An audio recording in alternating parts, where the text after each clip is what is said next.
Welcome to ADlib&&D, where a group of amateur role-playing enthusiasts running a weekly livestream D&D game with a twist. The viewing public can vote on a large group of random concepts before the episode takes place.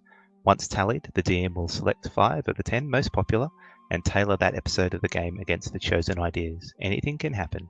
No episode will be the same. You can find where to vote on Discord on the Filthy Pig Discord server.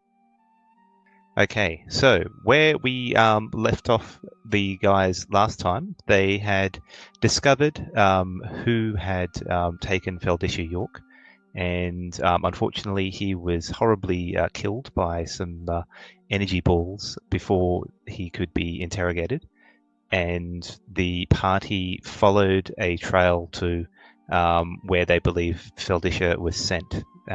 They went to some caves called the Eldritch Caves, and upon exploring the caves and battling some more of these energy balls, they found what seemed to be the remains of Feldisha and some scattered coins. Unfortunately, one of these coins seemed to be fake and sent the group off to a completely different location. Now they find themselves in a different city in the middle of a jungle, and it seems to be completely run by wood elves, and most of the other races that they have seen seem to be servants of some reason or another. They were picked up by one Xin'tae, who is happy to send them back as long as they perform one particular task for him, and that is to retrieve the Antler Crown. Now, there is a bardic festival going on at the moment because there is some sort of unusual wedding about to happen, the marriage of 2 dragons that they have been discussing. And so with that, I think we'll move on to the actual episode. Now, before I get you guys to start discussing things, you were just about to have a long rest, so I was going to get a bit of exposition going on during this long rest. So firstly, Alarak, can I get you to migrate into the whispers section of Mumble, so the other people don't hear what happens? Wait, what? No.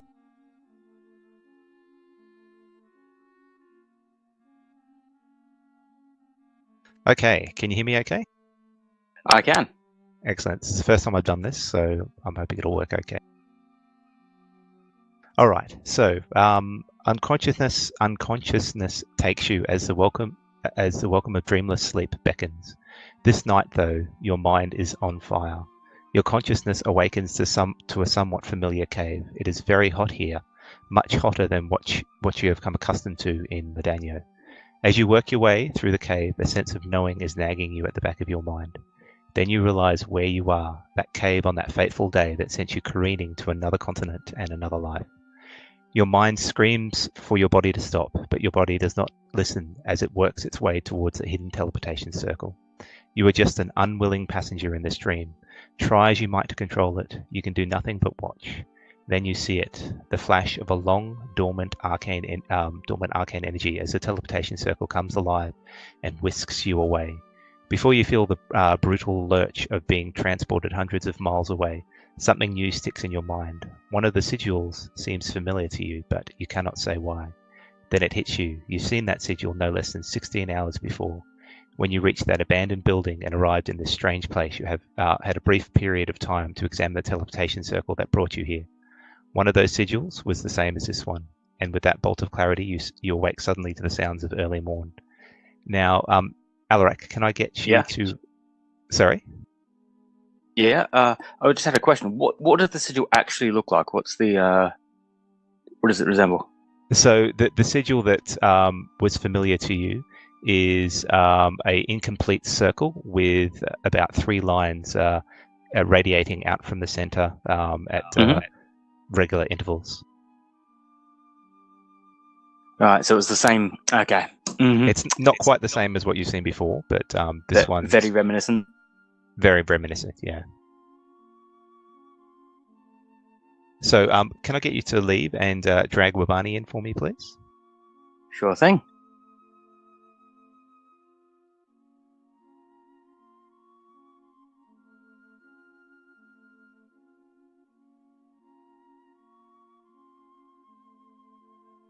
Okay, I'm here. You're here. Okay. So you're just about to have your long rest, and so as your head hits the pillow, you fall instantly to sleep. You've had a crazy and eventful day, and a few hours' rest are certainly enticing. The next thing you know, you are standing on a frosty beach somewhere, with no animal or person in sight.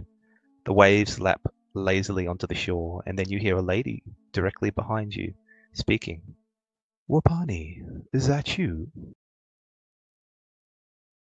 This voice that I hear, how does it, like... Do I recognize the voice? You haven't heard it before, but it certainly seems familiar. It seems to be coming from all locations, but when you turn your head, you do notice a pale-looking woman in flowing blue robes standing there. I wasn't going to turn my head. I was sitting there thinking, is that you, Donaru? Are you here?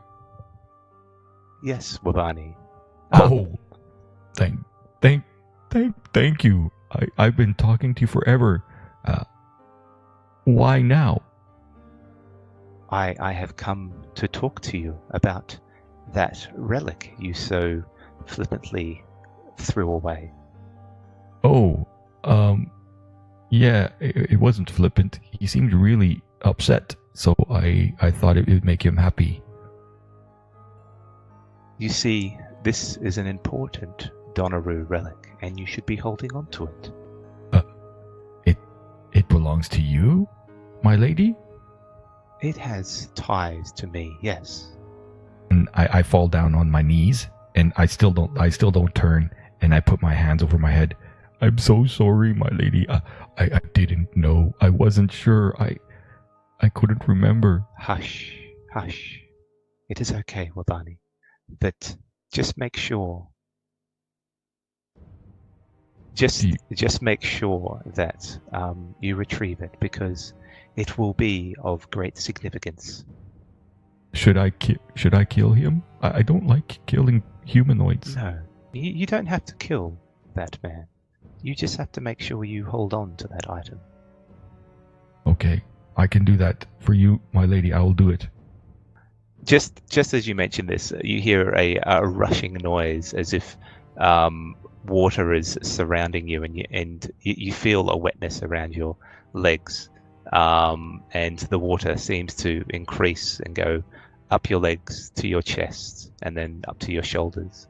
And just before you feel like you're about to drown, you wake up in the early morn, and you find that that you're back at where you were before, in this strange city of Zishun. Okay. So we'll just move. Sorry, go on. So we are in our own rooms then, or the shared room that we had. You had a shared room, yeah. Okay. So I'm just going to move back to the main channel now. Okay, cool.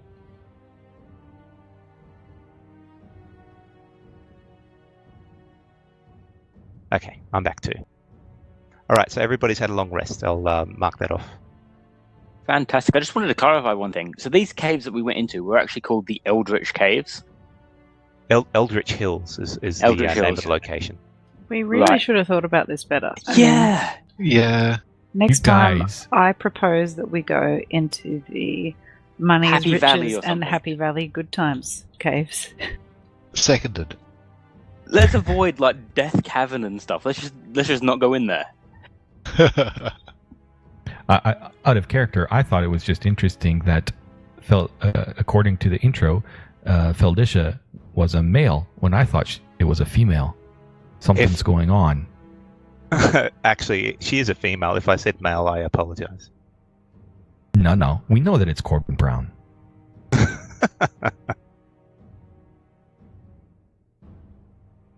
Eldritch Hills? What's wrong with Eldritch? Eldritch is just a good word. I don't see the problems. Eldritch horror. Nothing good has ever come from that word.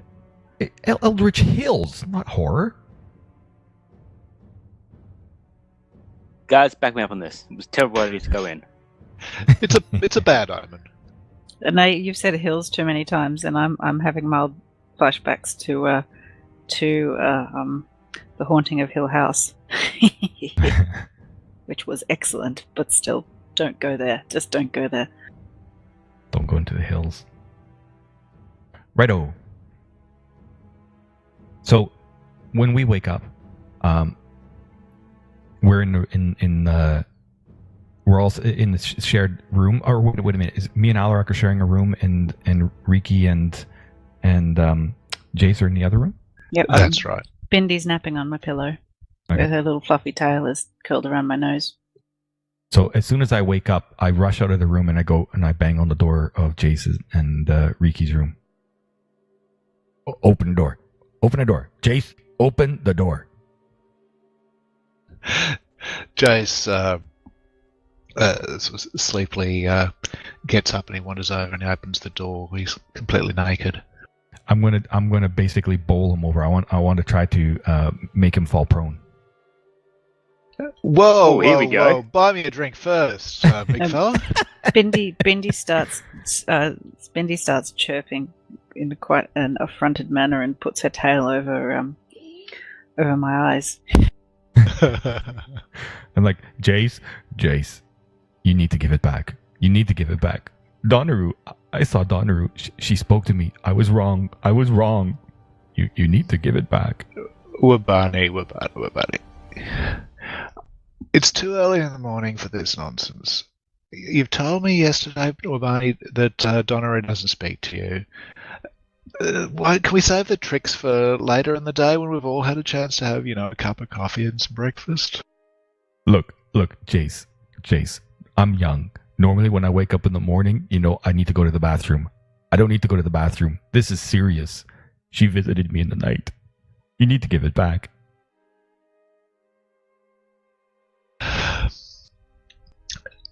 Look, Wabani, normally she visited me in the night is the start of a good story, but this doesn't sound like a good story. It sounds like another one of your bad jokes. Play a trick on the new guy. No, play a trick on a new guy is cut your hair off. That's funny. This is not funny. I'm really nervous. She was very clear. That is an object of Donaru. So I need it back. She told me that I need to hold on to it. When Jay sees that Wabani isn't going away, he starts getting dressed. And, No, I'm still straddling on top of you while you're down, naked or not. Let's see a roll for that. Okay, so you can do I would assume a athletics check contested against either athletics or acrobatics there. Ooh, Jace. I'm going to do... Okay. Which one do I get to choose? No, you have to do athletics. I got to do athletics. Damn it. Right. Athletics. There we go. Oh! There you go. With a brute force that even surprises you, Jace, he knocks you to the ground. She visited me, really. She really, really visited me, Jace. I'm really serious. I didn't realize how important it was, and now I do, and it was a mistake. I probably shouldn't have done what I did. I'm sorry, but please, you need to give it back.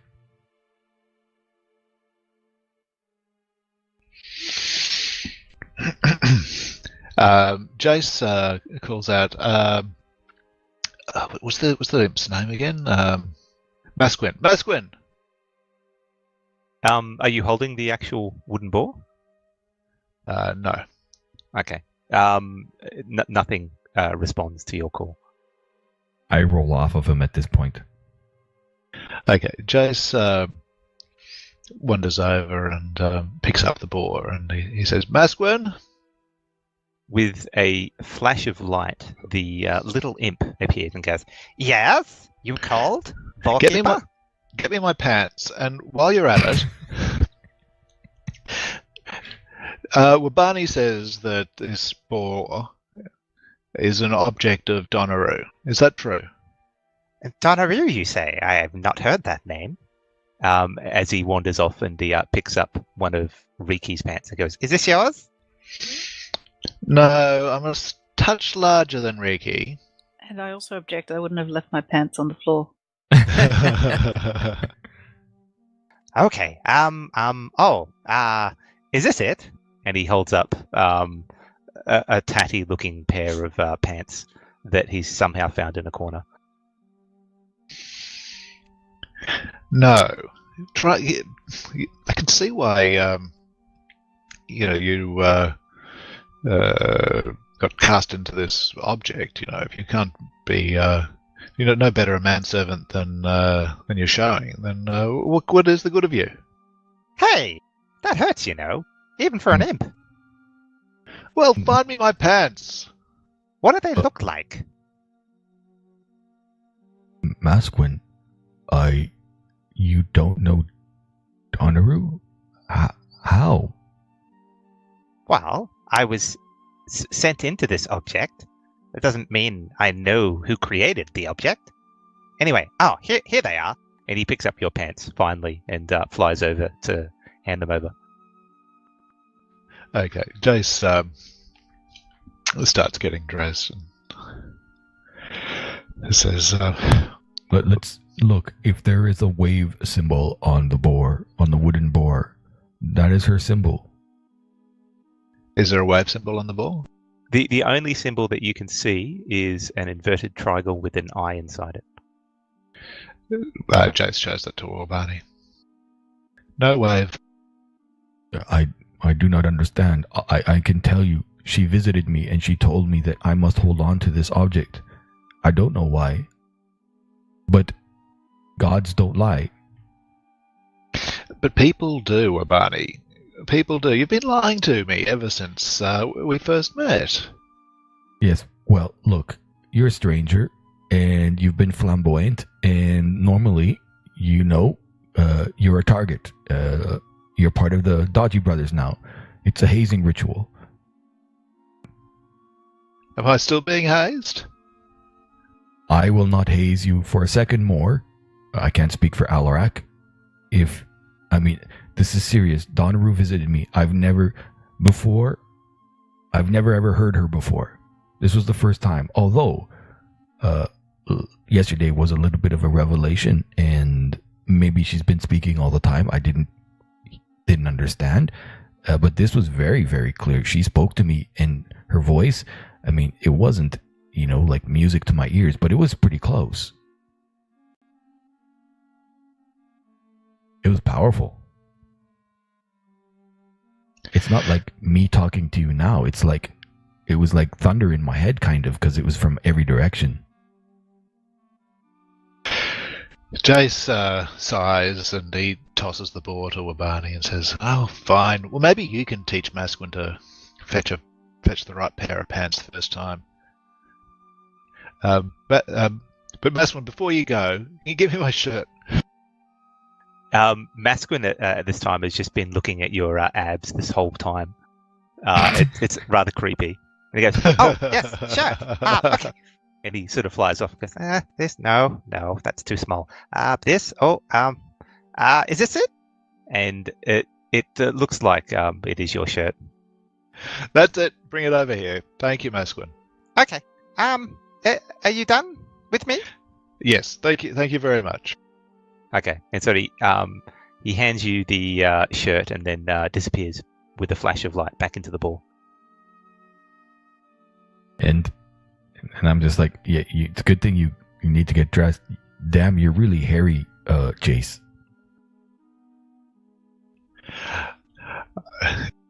Jace gives Wabani a strange look and then realizes his point of reference and says, you got to get out more, Wabani.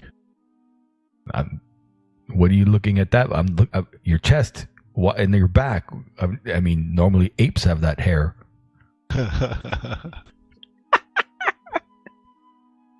Jace is a half elf. He's not that hairy. I'm an albino. I have not a single drop of hair on me. Stereotyping the half elves there. Yes, very much. Anyway, there's genetics in there. Thank you for giving it back. When a goddess visits you, in your dreams, I think it's wise to listen. I didn't want her to do something to you.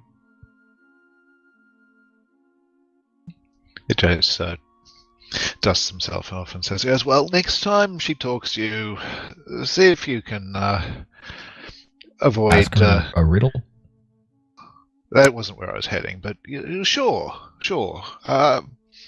Ask her, how's Raven like a writing desk? See what she comes back with. But how does the Raven like her writing desk? Close enough. I was just going to say is next time she talks to you, perhaps don't tackle me to the floor first thing in the morning. I was really worried. It's I mean, when your god speaks to you in your head, you tackle the nearest half-elf. I understand completely, but perhaps not next time. Right. Let you get dressed first. Gotcha. Okay. So it doesn't take you very long for the party to get dressed and ready to head out. About 15 minutes later, you hear a soft rap on the door, and it's that same halfling who guided you towards the rooms the previous night. He looks up to you and goes, "The Honourable Xin'tae would like to speak with you now."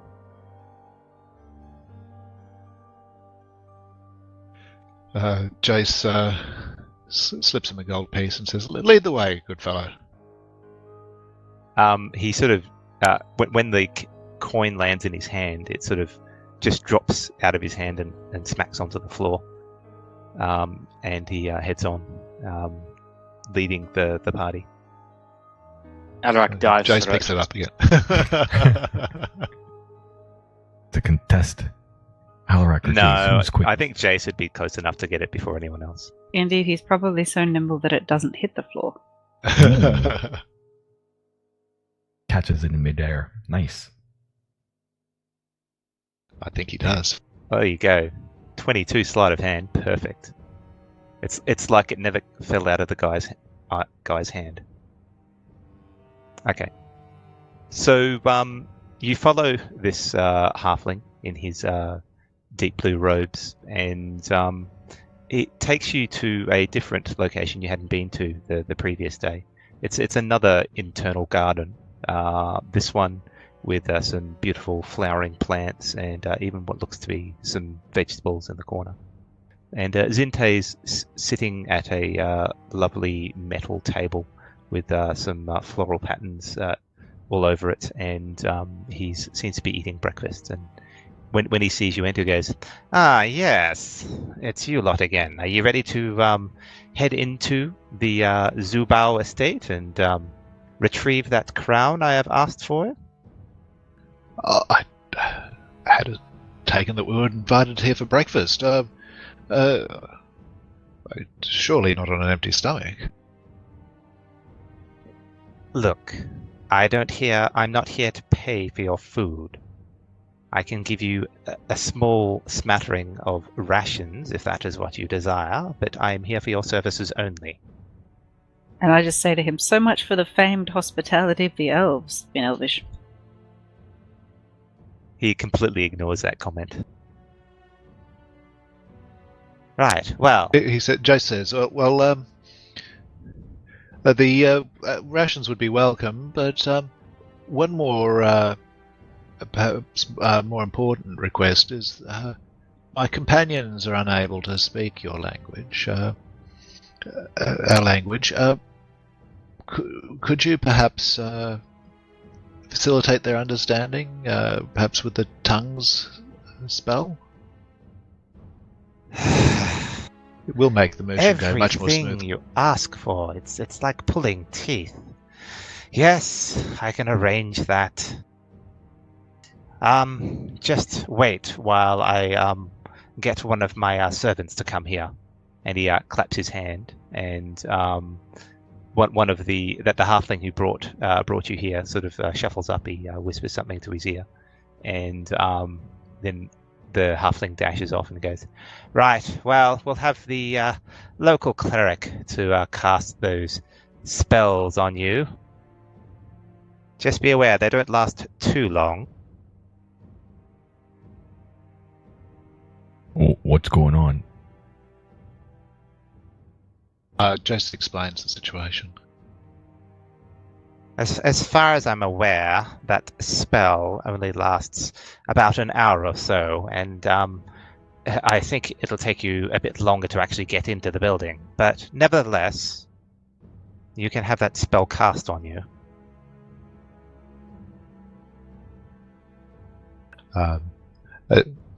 For however long it lasts, it would be most useful. I thank you. Right. Well, I will get those required breakfast rations to you once we're finished here. Now, I was mentioning before that I had a way of disguising yourself such that you do not look out of place, as it were. If you guys are ready for that spell, I can commence it now. Is he saying this in Elvish Are they still? going to feed us, or what's the plan here, Jace? Yeah, Joe says, look, they'll be bringing us food soon, and someone to cast tongues on you so you can speak Elvish. But Why would we want that? He's asking now if we're ready to have the illusion cast on us. I think we are. Any objections? Before breakfast? Yeah, I mean, after breakfast, I would think, and so this means I'll be able to speak this tongue of yours forever now. For about an hour. We'll be able to write it? I don't think so. Because Alarak, I'm sure he wants to write swears. Yeah, I think Vicky's onto something. I was going to write swears. Oh, there's a whole page in my book I'm pretty sure I can show you later. I'm using elven swear words. Oh. That would be good. We should study that for an hour, and then the spell disappears. That would be funny. As you guys are discussing this, the same halfling in the blue outfit arrives, and in tow this time is an elven man, another wood elf, dressed in blue and a little bit of green trim, and to your eyes, he looks to be some sort of priest. The halfling is carrying some trail rations, which he passes out to you, nodding slightly as he passes each of you. These trail rations look better than what you've seen back at Medano. And if you do try them, they taste a lot better. But they also look like rations that would last you days in your backpack. So there's some dried fruits and some hard bread and cheese. Limbus bread? Not quite. Of course. Certainly not the kind of food that he's eating. He's eating a huge smorgasbord of freshly cooked meats and eggs and vegetables and such. So these elven rations, they last how long did you say? Oh, they'll last similar time to normal rations from what you can gather. So infinite, apparently, because there's no actual rules to say otherwise. And they're half the weight, you said? No, they taste better. This is great. Are you guys eating it, or are you just throwing it into your pack? Well, I'm eating mine. yeah, I'm eating mine too. Okay. Yeah. So there. One of them, obviously, you're assuming now. Okay.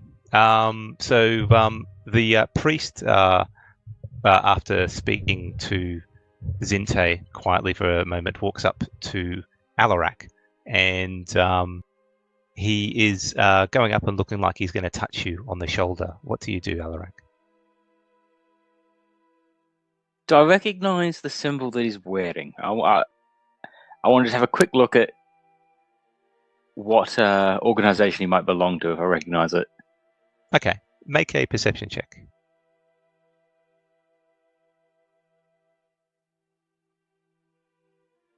That's a 21.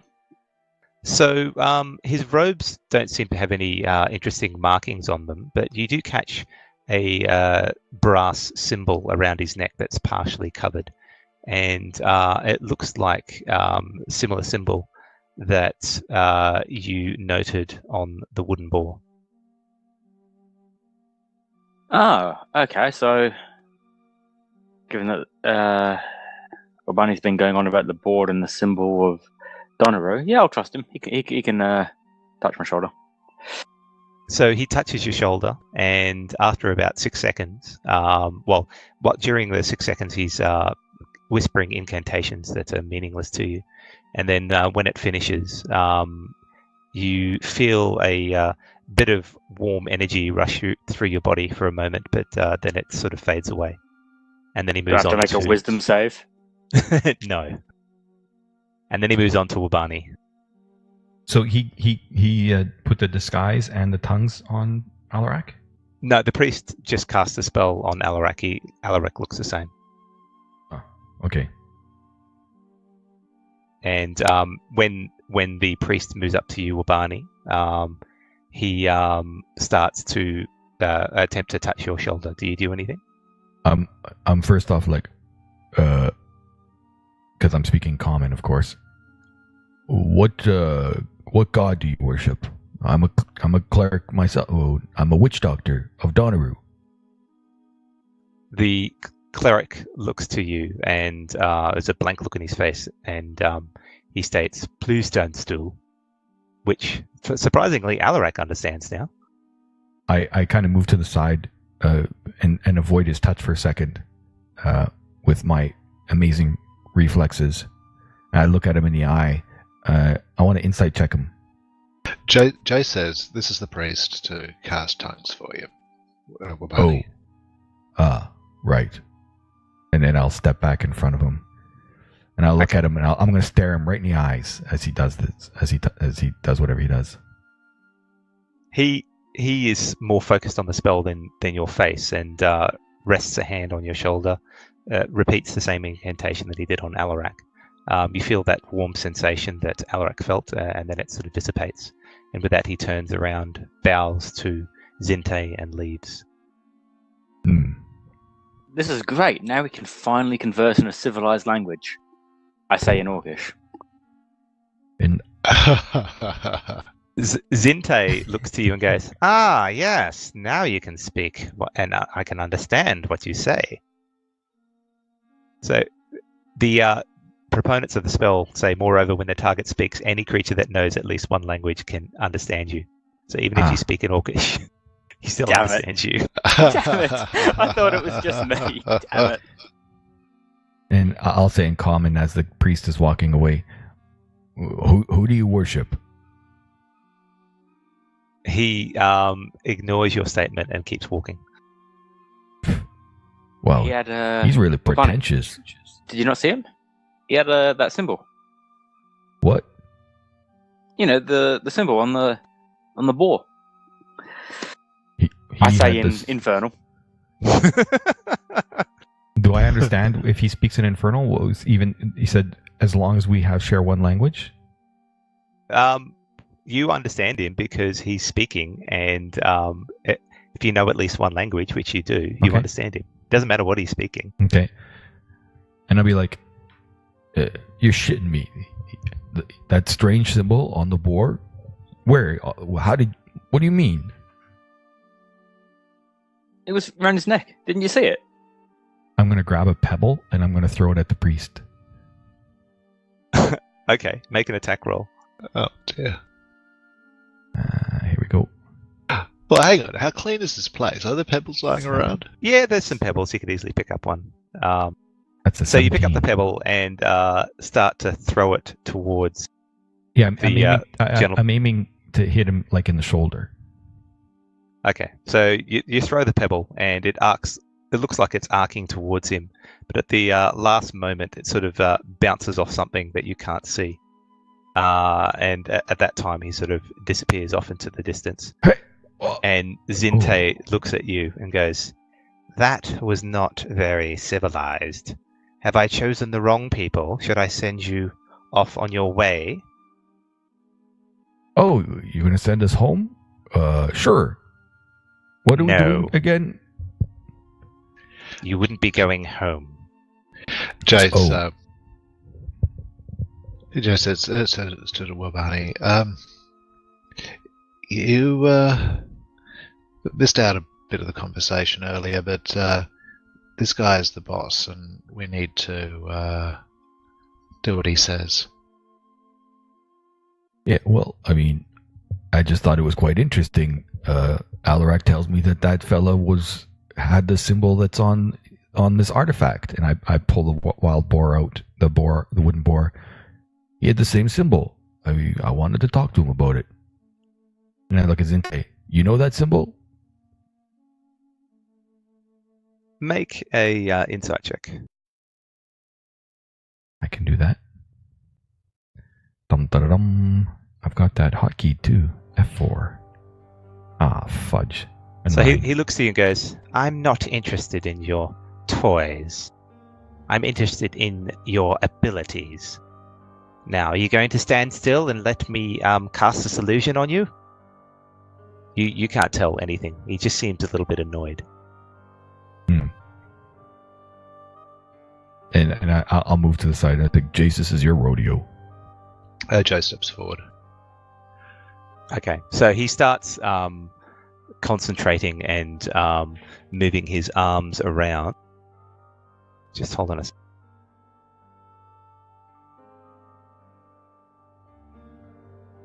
Okay, so he starts to focus. He moves his arms around in an intricate pattern and speaks some arcane phrases that you don't understand, even with the spell tongues on you. And after a little while, you find that an illusion starts to take place across the party. So at first the changes are infinitesimally small, but after a couple of seconds the changes become much more apparent. Frankie is now no longer a forest gnome and instead an unassuming halfling. She still carries the same overall features. Her prominent nose is still there, but a little smaller, and her eyes lost their pointed nature, and her overall face has become more rounded. Wabani loses his albino complexion. His skin takes on a healthy peach glow. He receives straight, brown hair, neatly cut and unassuming. Jace's form changes the least. His elven features disappear so that his human form can become more pronounced.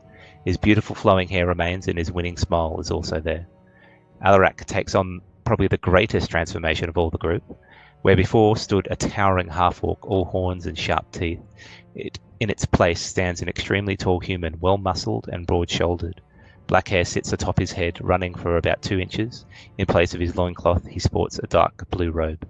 In fact, everyone here wears the same outfit, some dark blue robes with white embroidered writing along the collar, a symbol, it seems, of servitude. It is hard to recognize where the illusion starts and your real features begin, and every time you try to start to get a headache. Wow! Right. Look at that. You look really. What did you say? I'm a human as well. You're a human, yes. You're just not an albino anymore. I thought we were all going to look like elves. Jace, what? Thank God you we're guys not. look human. I was prepared for the worst. This is much better.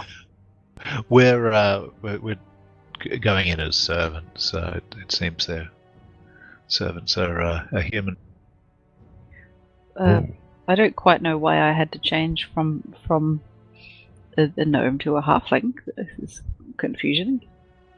Make an intelligence check.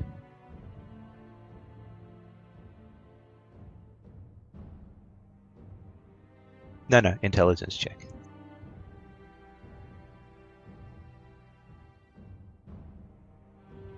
Okay, so I've rolled that's a 21. That's a 16 plus 5. So, thinking back, you haven't been here for very long, but you have not seen any gnomes at all here.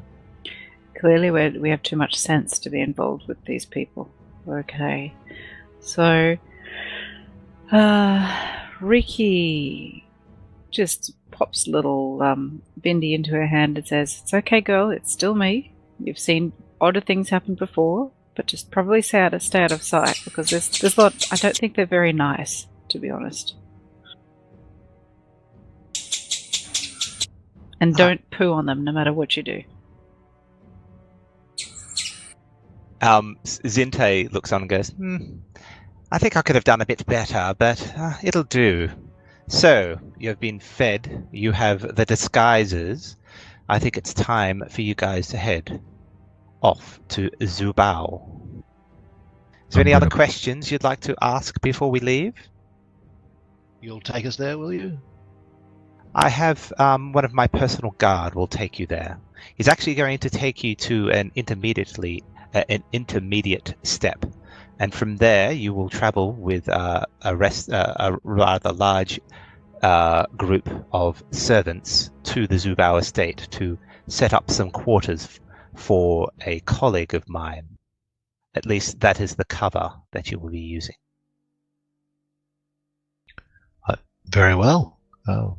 When we have acquired the goods, how do we get back to you?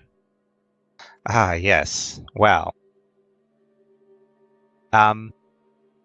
let's just say I have with me here an item that should get you out.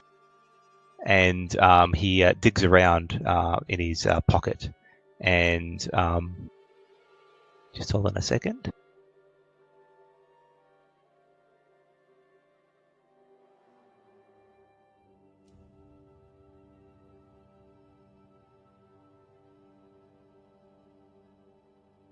So he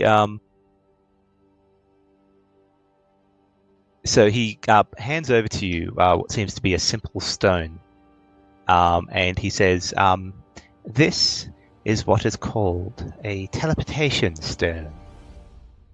You won't be able to use it in the complex as such, but as soon as you're free, you should be able to concentrate on the stone and speak its keyword, Wei Tao. And the item will send you and anyone nearby back to where you first started, that abandoned building on the edge of the Chun River. At that time, I will have the means necessary to return you to your original location. Do not fear, I keep my word to the people who are loyal to me." The keyword was Wei Tao? That is correct, yes. Do you consider us people? Of a type, yes. Enough to keep your promises? I do not lie with those sorts of things. Okay. If you How provide do me you with the know crown, where we came from? I have examined that teleportation circle that you guys discussed when you arrived here. I can use it to turn it around and send you back where you came. Is Wei Tao the name of your estate? No. Okay. And you rolled an insight check of 21 there, Wabani. What was that for? And that was when he says, "I do not lie." I wanted to know, when he says that, do I get the feeling that Is he lying? Yeah. You don't sense any lies in what he state, but it sounds like he's not saying the whole truth. As in, he's probably omitting a few things, whether that's because you don't need to know that information or for some other reason you don't know. I hold what I observed. I won't say it while we're still in his presence. Can I have a look at that stone if he handed it to Jace? Jace, can I have a squeeze at that? Jace gives Alaric a funny look and says, "You're considering becoming a sorcerer, are you, Alaric?" What sorts? Have a look. Okay, Jace hands it over, gives Alaric a suspicious look. Okay, so you have a look at the stone. It's just a simple pebble from what you can tell. Okay, just a simple pebble. No etchings or symbols drawn on it? Not on this one, no. As Good to Alaric know. is looking at it, I want to kind of rub, scruff up Alaric's hair. Your hand passes through his hair, and you feel his bald head, and the horn pokes your hand. Oh, thank God, Alarak. I mean, the disguise. I mean, you look so ugly with hair, but I know, it's horrible. Why would you want terrible. this? I don't understand. I feel sorry for people with it. But it's not really real, though. I mean, I can know. still feel your horn. The nightmare will soon be over. Phew. Should And I'll be we back be to changing? handsome. Should we be changing the party name to the Hairless Four? We have to do that thing to Jace first, then we can. The hairy Whoa, four. whoa. Oh, I don't think Jace. I think he, if he doesn't have hair, I get the feeling that he might do something he might regret if he doesn't have his hair. Is it the source of his power? Ooh, I've heard stories. Call ourselves right now. I think we could call ourselves Amigos Guapos. Yeah, yes. Los amigos guapos. Very good. As you guys are discussing this, a elven man approaches Xin'tae. He's dressed in a livery of a guard, wearing some fine chain mesh armor. Has a long sword attached to his hip, and he walks up to Xin'tae first, bows, and Xin'tae mentions, "Yes, these are the people you are to take over to that intermediate building. Gentlemen and lady, are you ready to leave?" We are. We are. Thank you for your assistance. We will be back with the item. Excellent. Just to let you know, once you secure that crown, there is liable to be a great deal of chaos going on within the establishment. You must escape quickly. Understood. Okay, so the guard bows to Xin'tae and then says one word to everyone: "Follow," and sort of spins on his heels and starts to march out of this garden. While we've got this active, Ricky, would you like to learn some swear words in Orcish? Oh, yes, please. Sounds delightful. Here's the worst one. It's really simple, really quick. Elf. Ooh, I like it. I like it. Okay, so as the guard progresses through the so you're leaving rather early in the morning, and as the guard progresses through the almost empty twilight illuminated streets, the heat of this place presses down on you. The humidity is like a heavy woolen blanket that you cannot shake. The sound of cicadas drowns out any other noise below a mild shout, and the smell of early morning meals hangs thickly in the air. After about an hour, your group is ushered into a low one-story building, it's about 100 yards off the main road. Inside it is dark. The odd candle breaks up the gloom. As your eyes adjust, you find it is heavily packed with a large group of servants, all dressed in the dark blue robes. The guard turns to you and states in Elven, "This is as far as I go. So these people will leave to provide assistance at the Zubao estate. You are to follow them and gain entry with the papers provided." And he passes over the papers that you are to use. From there, you are on your own. And with that, he turns and leaves. Looking over the huddled masses, you see mainly human servants with a smattering of halflings. They make a little space for you, but otherwise do not engage. They seem like a subdued bunch.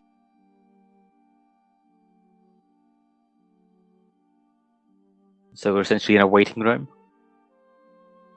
Yes. So they're just waiting there. Is there anything you guys want to do, or are you just going to wait for them to head out soon? Reiki, you're quite the investigator. Do you think you could see if you could have a chat to our fellow servants and get any information out of them that might be useful? A bit of background about where we're going, who's going to be there, that sort of stuff. I certainly can. So I try and make contact with some of the servants around us. Just eye contact and see if anybody seems to respond. Make a persuasion check.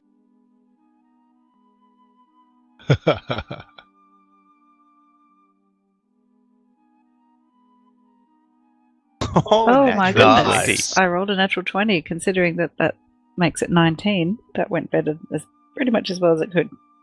I'm trying to remember the last time you did a persuasion check. I think you rolled a natural 20. Okay, so you look around with a pleading look on your eyes, and there's a halfling nearby that seems to be at least 3 times your age, from what you can tell. An old motherly type, and she looks at, goes, "Oh, my child, what is it?" What language is she speaking? She's speaking in Elven. Okay. I say to her, "Oh, hello, mother. I was wondering if you could help me. I have some questions. I'm quite confused, and I'm very new around here." Oh yes, it takes a little bit getting used to, but anything I can help you with? Oh, I've had so many shocks here recently, and I don't know how many more I could stand. So I thought if I could come to some kind of understanding about where we're going, maybe this might not all be quite so terrible for me. And I look up and I have a bit of a catch in my throat. She looks a bit quizzically at you. Goes, "Oh, you don't know? I'm sure you would be aware that you're heading to the Zubao estate. We're there to prepare the rooms for our superiors." Oh yes. I know where we're going and roughly what we're doing, but so many of things about this place are strange to me, and I'm often caught by surprise and punished. Ah, I see. Well, it's best if you keep your head down and don't talk with the elves if you don't have to, but certainly answer their questions when they ask. That's how I've seen me to this age so far. Is there a way out, mother dear? Is there a way out of this place? Only one, I'm afraid, and it's in a body bag. Oh. That's horrendously dark all of a sudden. Okay. So, can you please tell me how many people do you think will be where we're going? I don't know. The estate we're heading to is the biggest building in Zishun. I would think that there would be quite a few hundreds there, but probably not at the moment, as we're preparing it for our betters. And are they set to all arrive at a certain time? Yes, they're arriving tonight, I believe, for the ceremony. And you don't know this? This is rather confusing. Oh yes, I do. I just wanted to check because quite frequently I get distracted and I forget things. Right. Well, just be careful about asking questions to others. You, as you've mentioned, you may suffer for it. Yes, but you remind me so much of my own mother. There's a lovely smile spreads across her face, and you can notice a single tear running down her cheek. Oh, see, can you please tell me? I would not want to accidentally run into this. I understand there's a crown involved, and I wouldn't want to accidentally run into it or cause any strife, just so I can avoid it. Do you have any idea where it might be being kept? Okay, so I should have mentioned this before. I'm not sure why Xin'tae wouldn't have said this, but he would have indicated that the crown is, as far as he's aware, is located within the basement somewhere. He doesn't know exactly where, but it would be close to there's supposedly a fiery tree in the basement of this complex, and the crown is situated in that room. But she looks to you and with a look of shock, but goes, "No, I don't know where they keep the crown. It's not for our eyes and ears to know." And are we, will we be secured where we're going, or will we be allowed to roam within reason? Oh, you don't want to do that. They will punish you quite severely if you leave the room. So we'll be taken to a room and locked there. Is anyone allowed to move between rooms? Only when asked. by the guards. You're there to prepare the room for your masters. So, if a guard were to ask us, and are the guards all elves? Yes, they are. Well, you really are not of this place, aren't you? No, I'm very new and I've been through a lot, I'm afraid. Just as you guys are speaking, there's a bit of noise from the door where you guys entered, and you notice a couple of about 3 elven guards are standing there, and they're signaling for everybody to move out. And there's a great deal of shuffling. The lady looks to you and goes, "Listen, be careful, please. Don't talk to them, those guards, too much. You will be punished most severely. Here, I've got something for you." And she hands over to you a small gem that she has in her pouch. "This is... You remind me so much of my daughter. This is all I have left of her, and I hope you will look after it well." She hands over a small red gem. I will treasure it always. Thank you so much for being generous, and all the blessings of our gods be on you for your journey, Mother dearest. "And to you." And with that, she sort of starts to file out with the rest of the group. Is there anything magical about the gem, or is it just a special token? You can do an Arcana check to get a feel. Doesn't it's a so with a roll of 22, it doesn't feel magical at all. It's just a semi-precious stone set into a golden pendant. It would be worth a bit of gold, but it's just a sentimental item, it seems to her. Well, it means a lot to me from somebody who probably has very little. So I tuck it away very safely in my pouch and note that I'm likely to wear it at a later date. Okay. So the servants are starting to move out. Are you following with the rest of them? Jace's. I follow Alex Jace. going to try. So go on. I just follow along. I think we should stick together. Yep. I'm going to follow along and try and just catch Barney for a moment, sort of just behind the group, couple of steps behind. That when I spoke, did you think it was Elvish, or did you recognise it was different languages? No, I to be honest, I thought you were talking to me in common. I didn't recognize you speaking another language. Is that the case, DM? Yes. It would have seemed like you're speaking to them in a language they understand. Okay, good. I just didn't want it to... So we can speak to the elves. Okay. Well, not now. It's sort of that conversation that Ricky had. You didn't understand because the spell has faded. Oh, Oh, good to know. so we don't understand a dang thing anymore. Yeah, it took Okay. about an hour to get there or thereabouts. Oh dear. What exactly was the point of the spell then? You guys asked Exactly. you guys asked for them to understand the Elvish, so they gave it to you. He said it was going to last an hour. Okay, guys, just pretend that you've been hit in the head too many times for being dopey. Okay. So you file out with the rest of the servants, and it takes you about another 15-20 minutes heading up a steep hill. And then your destination, the Zubao estate, looms ahead of you. This building is huge, even grander than Xin'tae's mansion. Rising at least 8 stories high, this building sits in a pocket that has been cut out of the top of a small hill. The backdrop to the estate is the interior of this hill, and the defining feature is a rich vein of light blue crystal running behind and into the estate. The crystal glints in the sun and catches the light in such a way as to remind you of a river frozen in time. Unfortunately, you do not have time to enjoy the scenery, and as you are quickly herded into the complex. The papers provided to you work as expected, and you're brought down a few hallways on the ground floor and finally deposited within a smallish room, by this building standards anyway, that consists of a bed covered in fine silks, rich warm carpets, and a couple of paintings on the walls.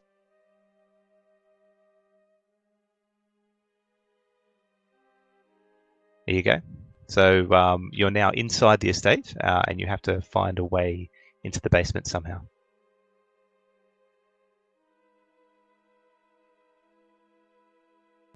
Should we toss Okay. the room just quickly to see if there's anything worth keeping? Sure, let's do that. Riki's not usually a thief, but for some reason she's feeling intensely angry towards these elves. Fair enough. You can make an investigation check with advantage. And while of course, I assume then while we were going in, I mean, it became very clear to Alarak and myself that we couldn't understand anything anymore. So we got the lowdown from Riki as we were heading in. That's correct. The information, I'm assuming, would have been passed on from Riki. Yes, I just let them know the quick gist of the fact that these elves are a bunch of bastards, and also we're not going to be able to move around easily without the guards helping us. Well, maybe we should try to create a distraction. Fire is usually a good one. I have a quick question before we burn the building down. Jace is an elf, isn't he? He's disguised as a human at the moment, but you have seen him use a spell to change his appearance before. So if Jace can somehow turn himself into an elf, and we manage to steal a uniform of one of these guards, perhaps he could lead us to the basement. Do we even need a uniform? Can't he change his clothes as well? Oh, he could do that, couldn't you, Jace? I could.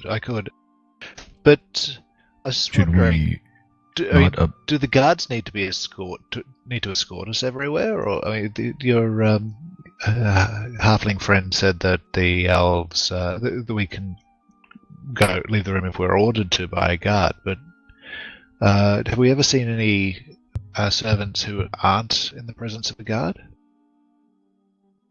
As far as you're aware, when you were brought in, all the servants were escorted by a guard, from what you could tell. But should we? I mean, a guard seems less than. Maybe it's wiser for Jace to disguise himself as like one of the uppity ones. Do they all know each other? What business would I have hanging out with servants in that case? Well, I would assume that if an uppity one asks a guard, you are going to need to have an answer. But who's going to stop an uppity one? Have we noticed any of like the higher elves, answering guards? Like, do the guards ever look like they speak to the elves unless spoken to type thing? In this building? Yes, since we've been. Yes, yeah, in this building. Make a belated perception check, and just going back to that investigation check that Riki made, which was a 26. You have managed to toss the room, and you found a few items of value. There's a beautiful vase that would be worth probably at least 200 to 300 gold, and a small, seems to be gold inlaid or solid gold container that can store a couple of earrings or something like that. That would be easily pocketable. Everything else seems to be a bit bigger. So the vase you could take might be a bit tricky, but you could probably pocket it. So Wabani's with your perception. Sorry, I rolled twice just because I used a hotkey there, and the hotkey rolled it with a +5, but it should be a +6. So FYI, just realized that hotkeys take on the previous thing from the previous level, so it hasn't taken on the new stat change. Yeah, it's a snapshot. So 18 but that's okay. Instead of the first 17. roll would have been sufficient anyway. Okay. So what you've noticed in the brief period that you've been into this building is that the guards have been escorting servants around. There hasn't been much in the way of communication between guards and the higher ups. All you've really seen are guards and servants at this point in time. We might stand out more as a noble than as a guard in that case. I don't know. I'm not sure what the right move is here. I think either way, I'm just concerned that if there is rank amongst the guards and we go down and you don't put the right rank on your uniform, they might question you. Have we been able to ascertain rank insignia? Well, it's probably a bit difficult. The uniforms they wear is unlike anything you've seen in your time in the world. So it's impossible to find out where the rank indication is without like a serious bit of investigation on the uniform itself.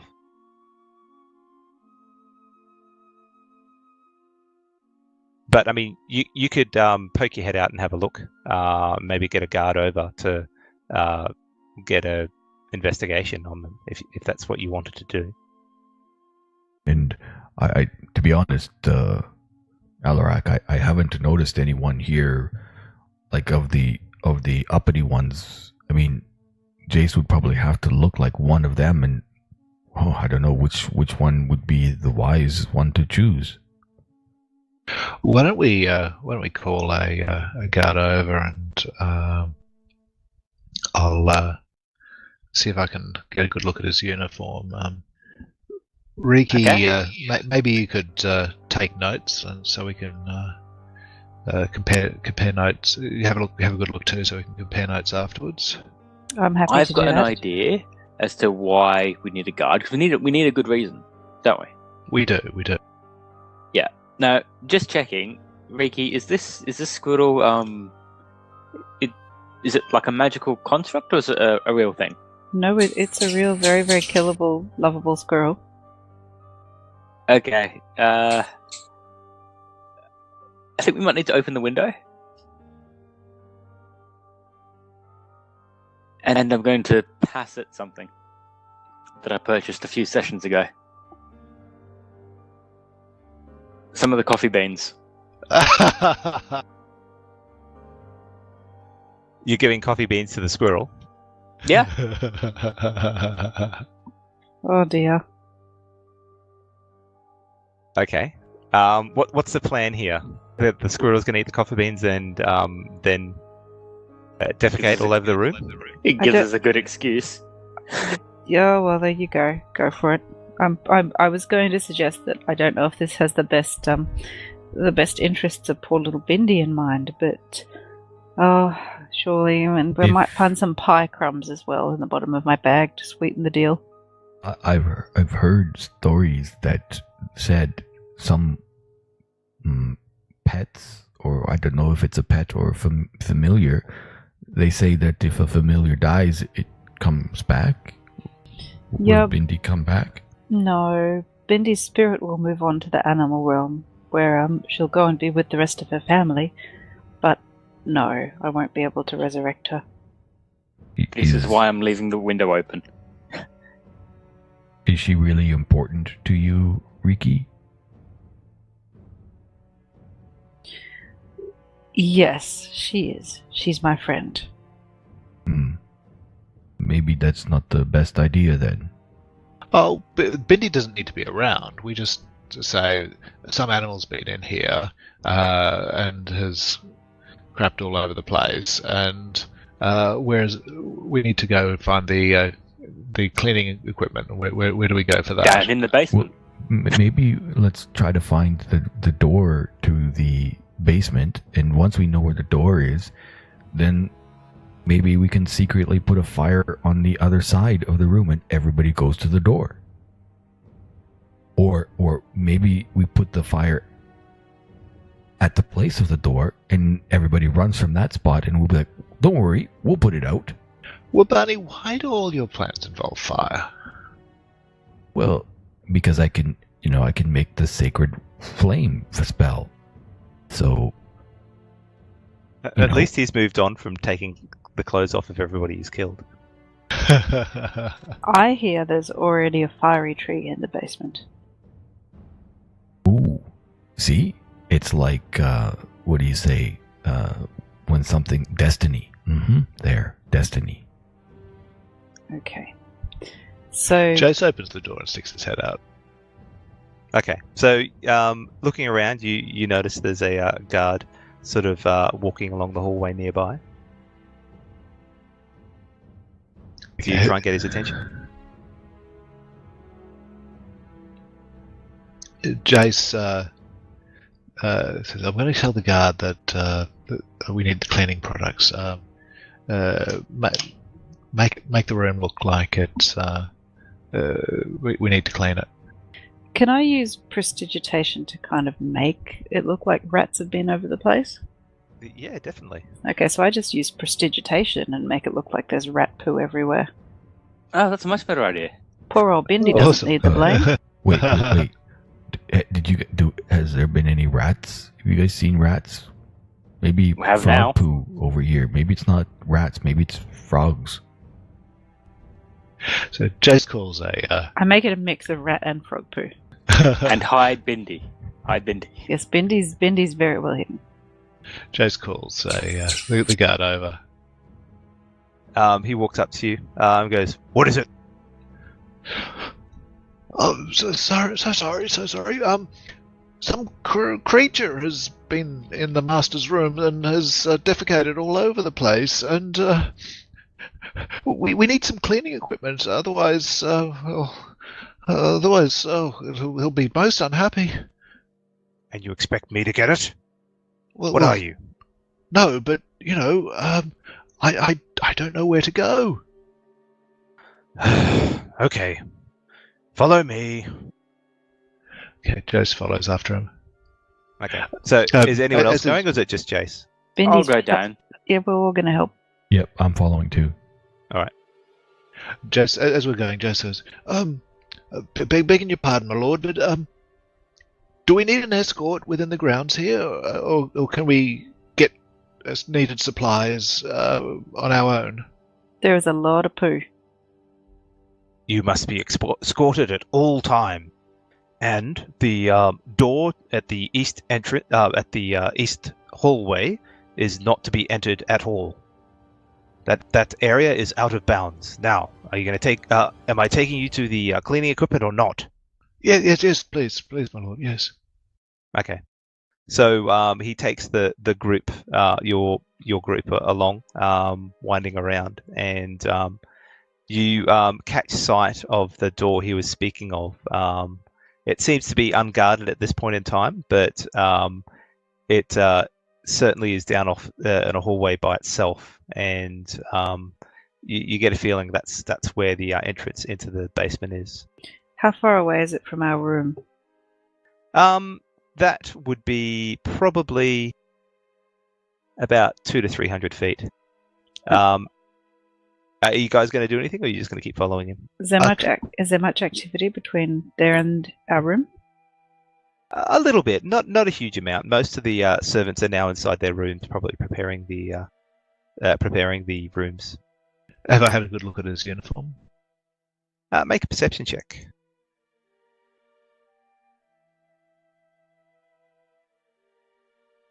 14. You make a cursory look over it, and you find that there seems to be some little items on his shoulder that could possibly designate rank, but you're not completely certain. You wouldn't know how to create one that would be a higher rank or a lower rank, but you could certainly duplicate what he currently has. I did an insight check to see if the guard was looking hostile when he was talking to Riki and Jace, because we don't understand a thing he's saying. So I'm trying to decide whether or not I should be prepared to sacred flame him. He seems more annoyed than anything else. Okay, so you keep walking, and he turns to the left as opposed to going to the right to the east hall, and follows you down and finds a door and pulls out his keys and unlocks the door and goes, "You can get the cleaning equipment in this storeroom. I'll be outside. Please be quick." So as he's saying that, I whisper to Alarak, Alarak, he's got keys. should we just bash his head and take the keys? I whisper. This is tempting. It is an opportunity. If we can Do get we him need into the room keys? and take him down quickly, does anybody have anything that could knock him out without making noise? Alaric, I'm going to make a distraction, and you push him, and I'll like bend over like I'm trying to tie my shoe, and you push him in, and then hopefully the other two understand what's going on, and they bash him in the head. How Sounds like fun. about somebody just says, quickly, oh no, oh my goodness, this is a disaster, come in and have a look at this. And then we can lure him into the room. So are you guys discussing this in the room or just outside? I think in the room. In really hushed voices, but we can't do that over the mic. I don't mind the level. It's just making sure that you're just standing outside the hallway as opposed to walking in and Yes. getting the items. Yes, we're right next to him and speaking loudly in Elvish. All right, so you're whispering this in the room. I point So to the side of with- his head. Hit him here. With a lot of clattering from the cleaning products to mask Sure. any loose noise. Okay, or all right, let's do this while he's there. I will pee on the wall, and then at least they have something to look at when we say, look at this. And then when he comes in, if Alaric stands at the side of the door, then Alaric can bash him in the head and knock him silly. Jace casts Minor Illusion and creates a puddle of blood in the floor in the cleaning closet. Oh, that's a lot better than pee. Good job. Well, Bunny, if there's no shame. If you are nervous and you need to pee, you can tell us. Riki, come on. Do I look nervous? Inside never check. Does tell he with look you. nervous? When I'm nervous. My voice is like this when I'm nervous. That's an 11. That's Do you 7. look nervous?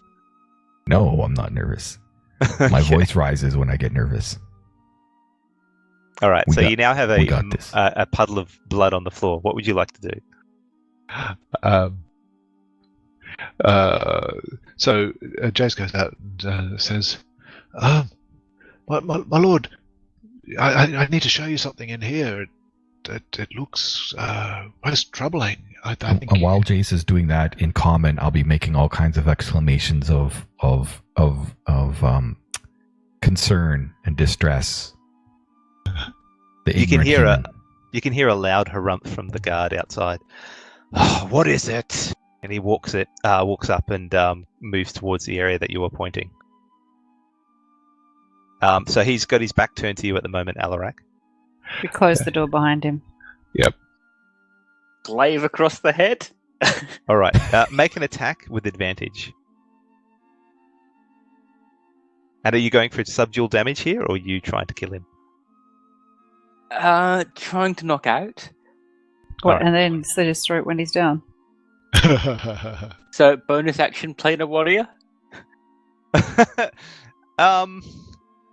That's okay. Just roll the attack first. Okay, so you easily clip him in the back of the head, and he crumples to the floor. Oh, it was much easier than I was expecting. Yeah, he was easy to take out. He wasn't expecting it. Okay. All right, Okay, let's so grab his keys. and his clothes. Jace can strip him and make himself Yes, look like an elf. absolutely. Take his clothes. I don't need his clothes to do that. But Wabani, I know you got a thing with the clothes. so you No, can I do that can't. anyway. Unfortunately, you forget. I'm underneath this ugly illusion. I'm wearing the robes that Xin'tae gave me that protects me from the sun. I know, but you just like taking clothes. Well, yeah, absolutely. I'm going to take his clothes, but I'm not going to wear them. Okay, so Riki tears some strips of cloth from either somewhere in the room or from this guard's clothes, binds his hands, binds his feet, gags him and drags him behind some shelves and covers him with something. What Okay, if we didn't take his clothes, we just pour alcohol on him so no one believes what happened? I've already got his clothes off. All right. Well, how Mess him about up you again. take his clothes off and cover him with booze? That's Yes. perfect. Is he also tied up? Not if we're going for doesn't the, really for the work, booze does it? angle. How long Okay. will he stay unconscious for, do we think? No, I don't. I mean, it's all good. And I pull out my silk rope. I don't think we should let him raise the alarm. I mean, if he's covered with booze, I mean, is that something we know happens in their culture? It is now. Has Alarak already poured booze on him? I don't have any booze. I thought Wabani had some. I Oh, don't have okay. any booze, unfortunately. I've been trying to mooch off of Jace. Jace Cleaning alcohol?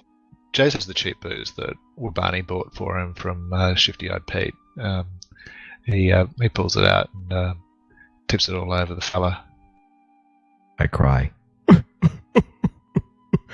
Oh, this is a bad idea. He tips a fair bit of it down his throat as well. Jace, share. Nothing like Dutch courage.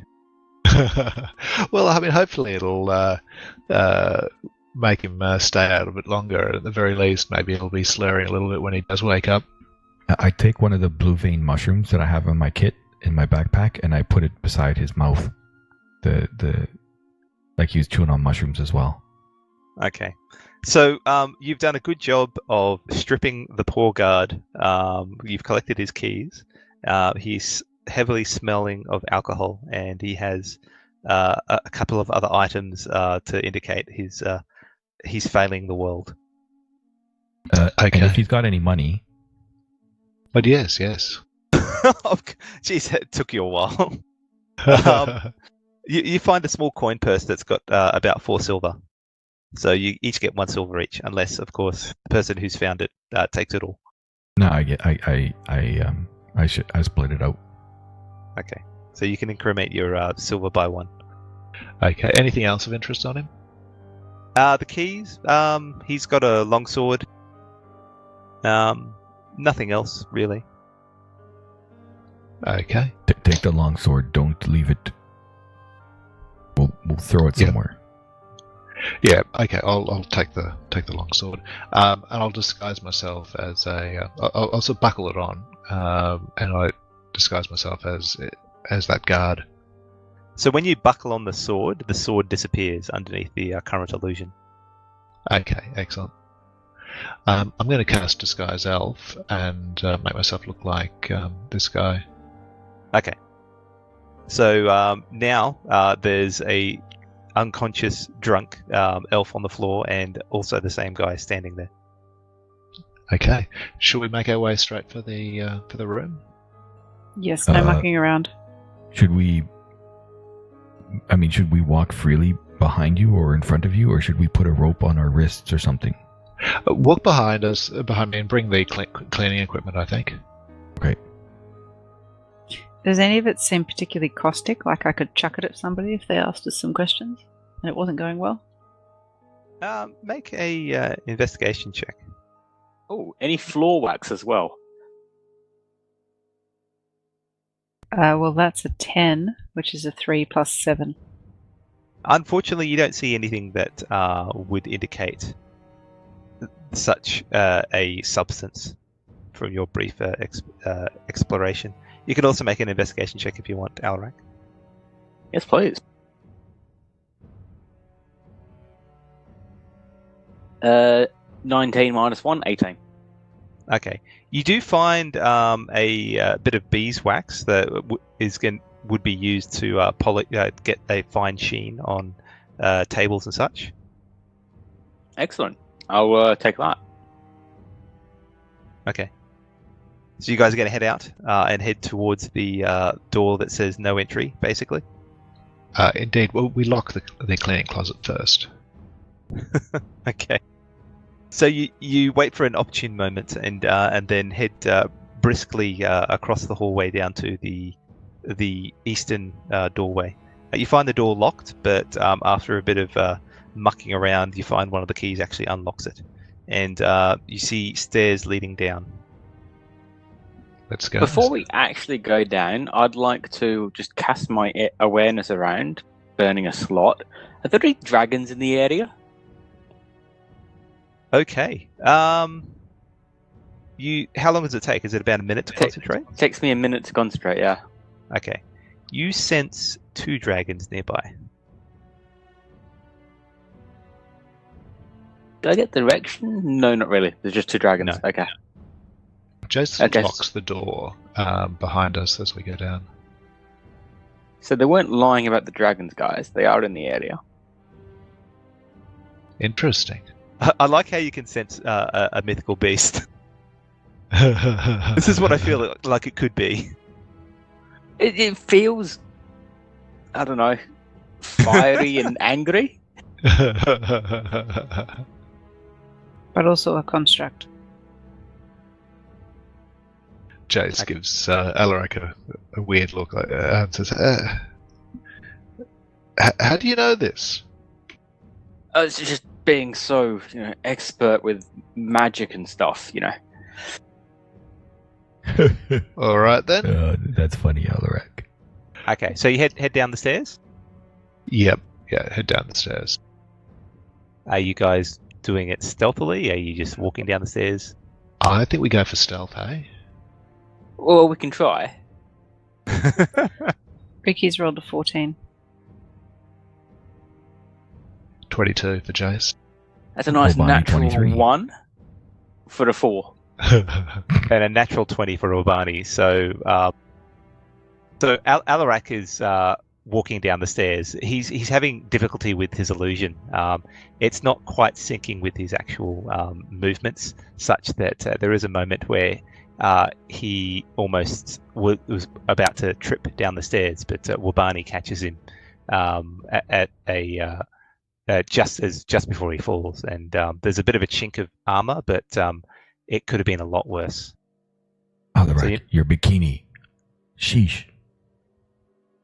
Quiet. So you get down to the bottom of the stairwell, and there is no door at the end here. Peering out, it seems that you've arrived at a T intersection with the hallway going left and right. And you do catch sight of a trio of guards heading away from you down the left-hand corridor. Let's try the right-hand corridor and hope that's the one. Wait, I perception check. I'm trying to. I don't have any military background or anything like this, but I just, when I see the three guards, I'm trying to see if they look like they are on rotation or something. And that's a 25. It'll probably be an intelligence check, so Okay, I'll keep sure. the roll, but what's the modifier? No modifier, 19. Okay. So your knowledge of military maneuvers is quite basic, but you've been involved with the likes of the military a little bit, such that you get the feeling that they probably are on some sort of patrol route. I whisper that to the guys. I think they're on patrol. Right. Well, let's get down here and hope it's the right corridor, and we can get in and out before they come back. I think we need to. I want to say move quickly, but we need to maintain our quietness. So, quick. Okay, so you start moving quickly but quietly. There is another moment where you feel like Alarak is gonna make a loud cacophony, but this time Jace is able to stop him from doing something foolish. And with that, you head down the corridor, and there is a few doors along this corridor, and then the corridor bends off to the left. Are you going to check every door as you walk along, or? Look, each of us should take a door. We got to be quick. Should we though? Are we looking to go down further? Is this the basement? Is there like a big obvious room where they could probably keep a tree? I'd imagine it's not a little side room. It could be sleeping rooms too. I mean, would they have sleeping rooms down here? They could have anything. We could be opening the door in anything. Surely, can we get a bit of an idea of the layout just from this hall and having been in the other rooms? And entering the place. Make an intelligence check. Everybody, or? No, well, oh, No, another not natural much. 20. Nice. Wow. 25 for So, Ricky. Ricky's bringing the roll. Riki stands there for a second, and it's like her consciousness sort of floats up out of her head, and she's got this little mud map now. So you stand there and think about for a second, and what you believe you are at the moment is along one of the outer corridors, and you suspect anything of value is probably in the central location in this basement area. So you can continue to progress. You've got a bit of an understanding which way to go to get to that central area. Okay, so I briefly communicate that to the guys, sketch out a little bit of a very, very quick mud map, and just say we need to keep going that way. We just need to acquire this crown and then coin our way out of here. Good work, Ricky. Okay, so I'll get you More- guys to continue on. Can I get one more stealth check, please?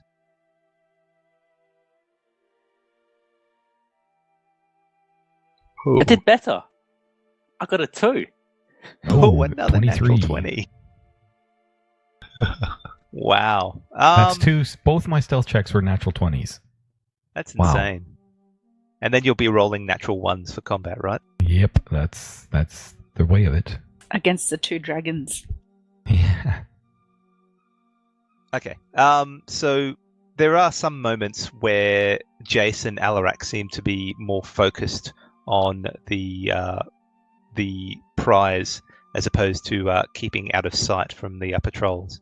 But at both of these moments, Wabani has the sixth sense that this patrol is nearby and holds onto your arms to stop you from moving.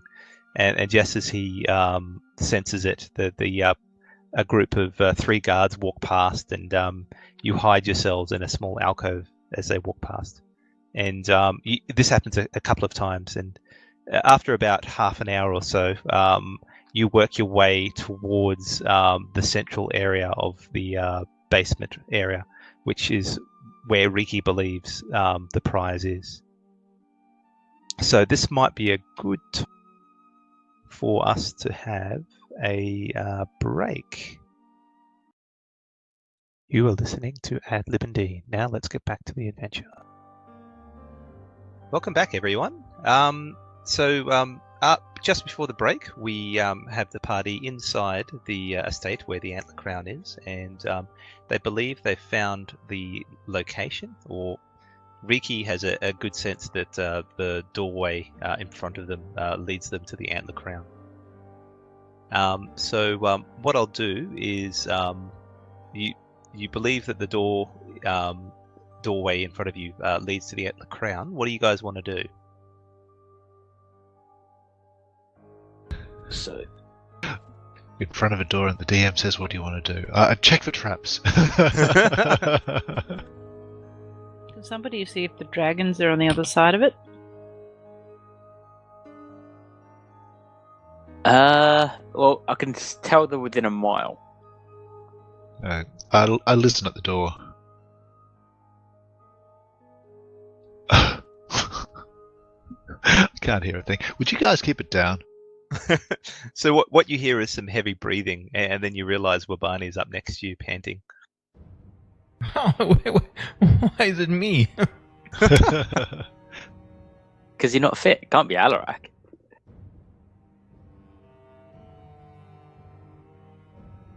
Do you hear anything, Jace? Do I hear anything with a 10? What do you hear? No, Jace. no, you don't. What do you hear? Come on, Jace. I can't hear anything. I might have a better chance if you were to give me a bit of space. Someone else want to have a go? I'm not gonna. It's basically I the one open the roll. door. That's it. Okay. Okay, can I just suggest our goal here is to grab the crown and run. So it doesn't mean we actually have to enter combat with anything in the room. So if we True. all run up to the crown, grab it, and grab the coin. Oh, no, we actually have to leave the estate before we can use the coin, can't we? Oh, that's right, yes. That's a bit of a bummer. Okay. So you open the door, and the first thing you notice is the heat within the space. It is like a furnace in here. This heat seems to be coming directly from the tree in the center of the room. It looks like to be a normal tree, except for the fact that it's on fire. The tree does not seem to be consumed by the fire, though. Instead, the leaves themselves are curls of flame, and the trunk acts as a rudimentary candle. The tree lights up the room sufficiently such that it's hard to miss anything in the room. Directly surrounding the tree is a low bush of varying height. This bush seems immune to the flames. Around the perimeter of the room, along the walls, are more bushes. These bushes look different to the tree, though. These bushes have regular leaves and look to be non-magical. To the back left of the room is a cylindrical stone container. From the current location, you cannot see what is inside. Directly to the left is a metal brazier with some unidentified items within it. Finally, to the back right of the room sits a stone altar of sorts, on top of which rests what looks to be the Antler Crown. The wall behind the stone altar, on the wall behind the altar, rests a large blade in pristine condition. Its hilt is fashioned with some jewels, and the handle and crossbars have intricate metalwork patterns alongside it. Well, we're taking that as well. Are there any windows out? Now, this is directly in the middle of the basement, so there's no way out except for the way you can. Okay, well, let's close the door behind us and give the room a quick once over, just to make sure that Leave we it haven't lost ajar. anything of value. Don't lock it, just leave it ajar. So we can get out. Do we trust this door? I'll wedge it slightly open.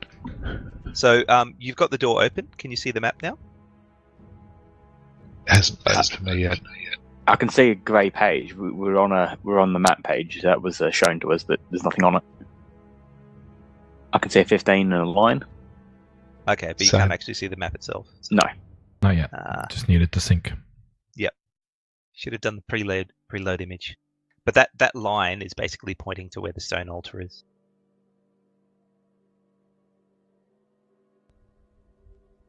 Okay, can we have a bit of a look at around the room, investigate those objects you mentioned? Yeah, sure. I'll just make sure everybody's had their the map loaded first. It might take a bit. What sort of blade was it? Looks to be a great sword. Or ring? I mean, any sword is great, though.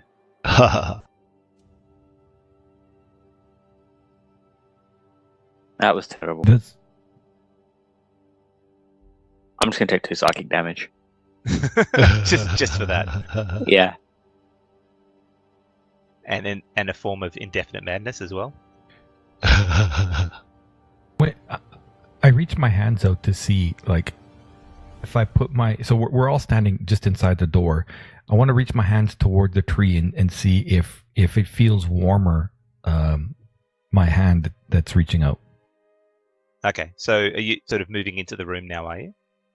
Oh, I thought we were already in the room. Oh, you're kind of on the edge there. You've opened the door and this is what's been presented. Is anything moving in the room? No. For what you could tell, no. I walk into the room. Yeah, let's all go in together. Okay. As you enter the room, the bush around the flaming tree begins to stir unnaturally.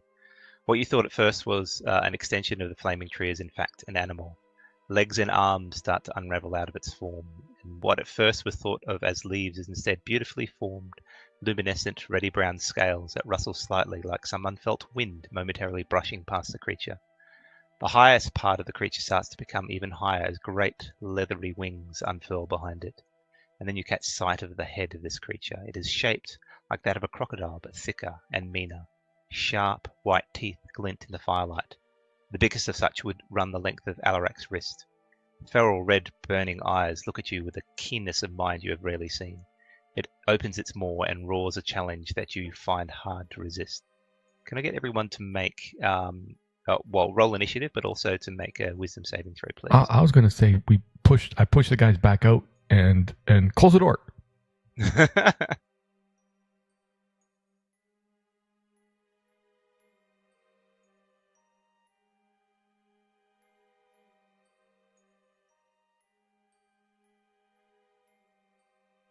Okay. So I've rolled a 16 for initiative, and a 13 as a wisdom saving throw. 9 for initiative and 18 for the saving throw for Jay. Adorak was 11 on initiative and 20 on the save. I'm fine. Don't know about you guys. Wabani was 12 for both initiative and save. Okay, can you guys see the map now? No, you don't have the fog on, do you? Oh, There we here we go. go. There we go. Is that better? Yeah. Okay, so everyone seems to be unaffected by the roar except for Urbani. You feel this mental compulsion to move towards this creature. You use your reaction to move half your speed, which is that 20. 20? And you cannot move until the end of your next turn. Okay. Just quickly, did anybody remember whether we were asked to not harm the dragon, or is the dragon fair game? I don't think we had any specific instructions.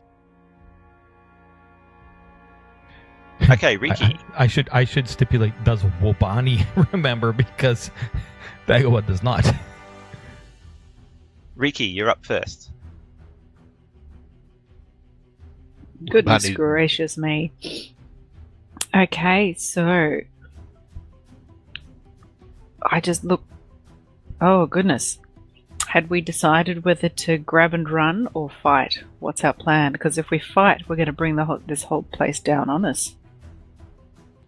Why don't we see how things are looking after we've exchanged the first round of blows and rate our chances then.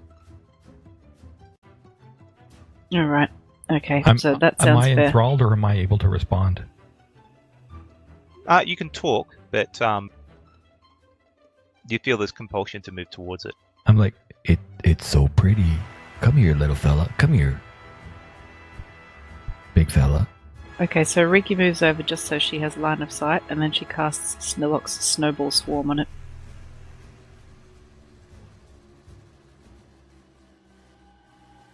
The ball of ice sails towards the creature, and it ducks out of the way and manages to avoid the brunt of the attack. Am I able to use luck to recast that? No, because it's a saving throw. Okay. You still roll damage though, because it'll take half damage from the spell. Okay. So most of the impact of that snowball storm seems to melt nearby due to the flaming tree. Are you doing anything else? No, I'm just staying where I am.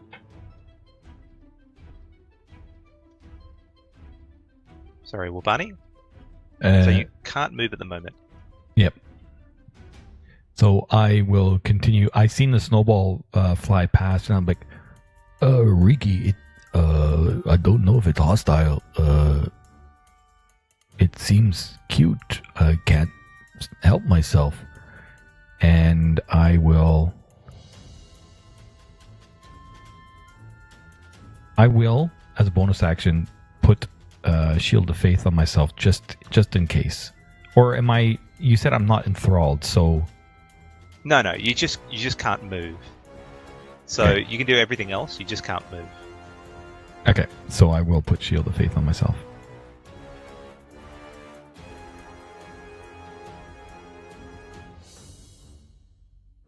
And that is pretty much my turn, I believe.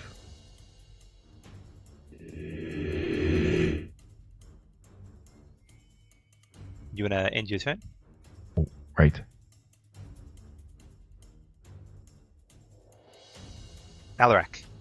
All right, this is my moment to shine. You said the crown was on this altar at the back, That's correct, yeah.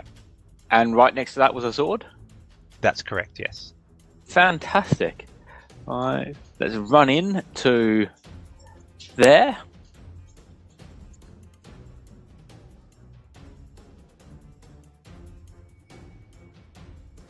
So that's 30 feet in total there. Okay, as you get that close to the dragon, you feel this intense heat radiating out of it.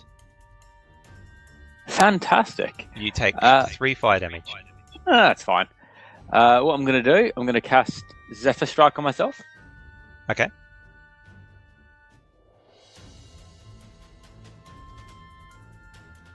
And slap him with my stick for casting spells on Wabani.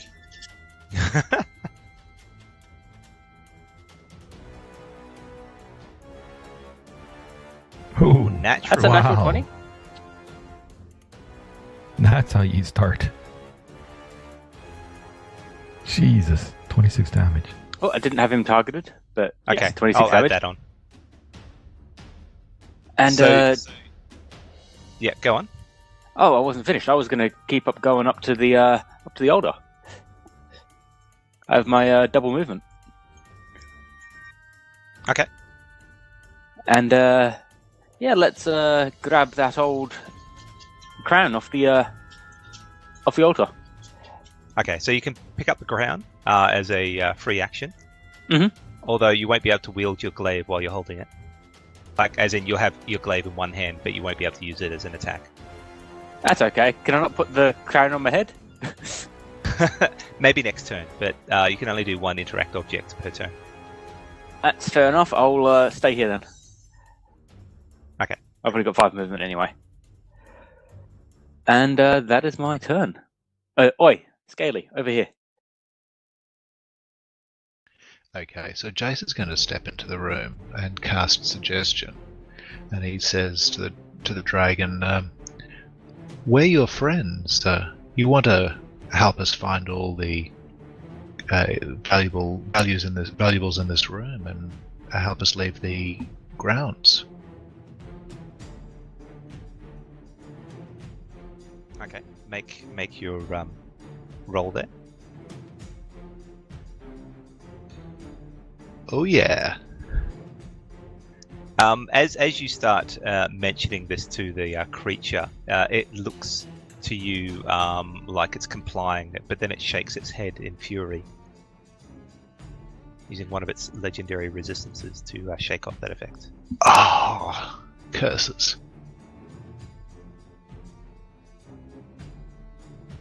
Okay, so Jace is going to draw his crossbow ready for next round, and have a look around at the other goodies in the room. So you mentioned that there was stuff in the brazier. It's presumably on fire. Does it look like there's anything that might be worth further investigation? Or You'd have to get closer to find out, but it's certainly glowing with the heat. Right. What about the corner with the splatters on it? What's in there? That looks like some sort of feces. Oh, okay, right. And the far corner with the water, is it just water? Oh, you can't tell from where you are. It's just some Okay. sort of cylindrical stone. Okay. Oh, Jace will sort of make his way over in that general direction.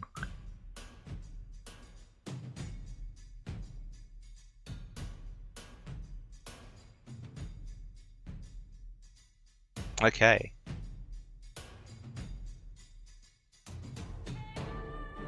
All right.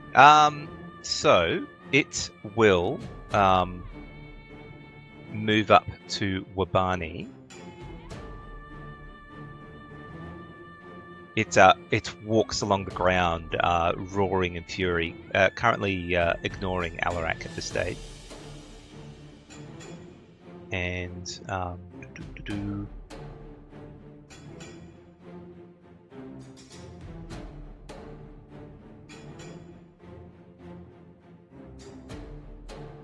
that's not going to use that. There's no point. It's just going to lay into your cleric. So it attempts to swipe you, Wabani, with a claw. Okay.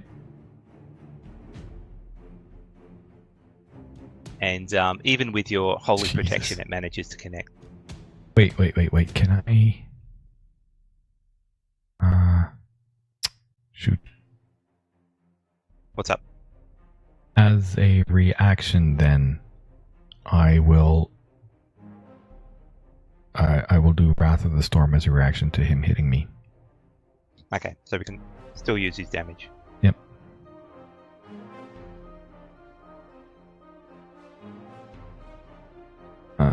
So I will do Wrath of the Storm as a reaction to that. Okay. And I guess I can target him and do it. He needs to do a dexterity saving throw. Which he succeeds. And I will lightning damage him then.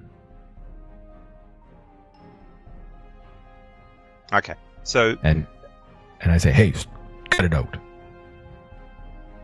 it's sort of the shockwave races over him, but he seems to take no notice and then comes down for a burning bite on your shoulder, or attempt to.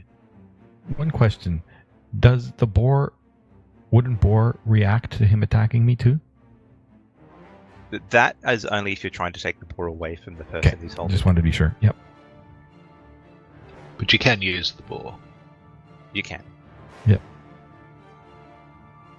Ow. Oh, getting low rolls there.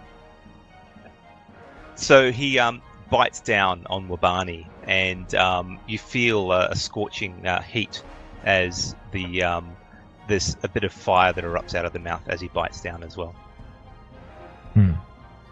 Riki, you're up. All right. So I see the action's getting a little bit closer. So right now I get a little bit worried, and I cast Mage Armor just on myself.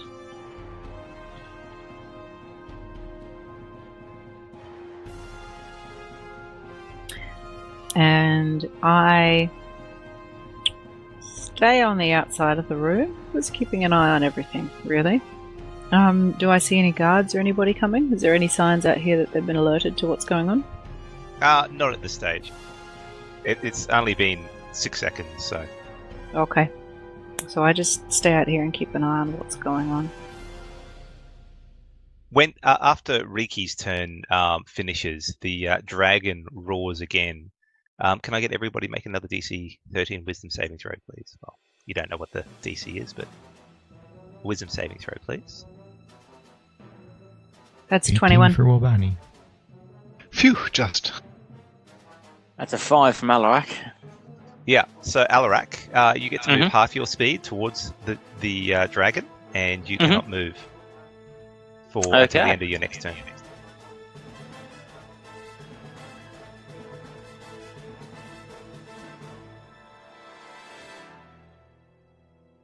Okay, and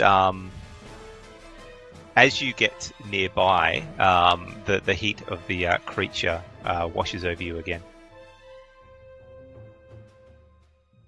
And you take another 3 fire damage. Mhm. Wabani, you are right next to the dragon, so the heat of the creature washes over you as well.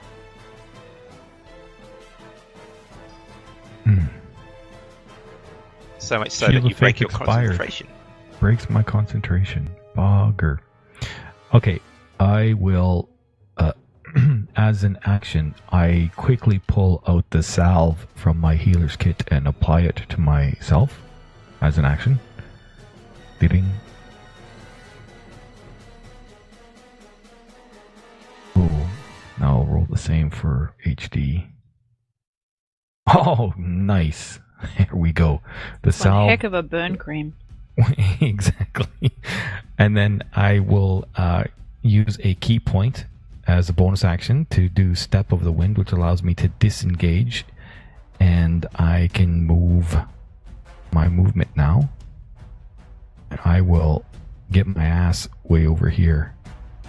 Okay, so that's how you're walking. So Well, as no, you walk, actually, wait. Right, there's a burning tree there. I forgot about that. I will... Sorry, yeah, go. I'll go there. Okay, And that's my turn. I'll be like, bad dragon, stop it. Hey, Wabani, did you see anything in the brazier? My turn's done, sorry. so at the start of your turn, the heat of the dragon washes over you again, Alarak, and you take damage. And lost my spell that I was counting on. Okay. I'm annoyed at this dragon now, so he's within 10 feet. I'm going to put the crown on my head.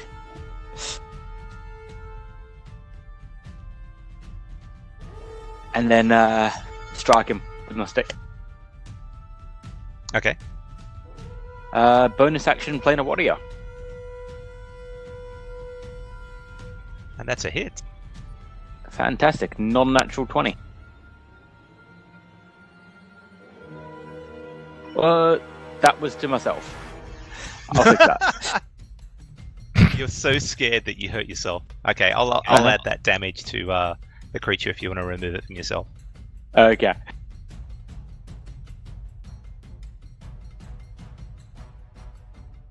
So you sink your glaive into its hindquarters and it roars in fury. I'm assuming that's your turn complete. It is. I'd just like to do the, come at me gesture. I'm the target here. Come on. Jace. Okay. Actually, sorry. At the end of your turn, he whips out his tail at you. By the way, Alarak. Bring it.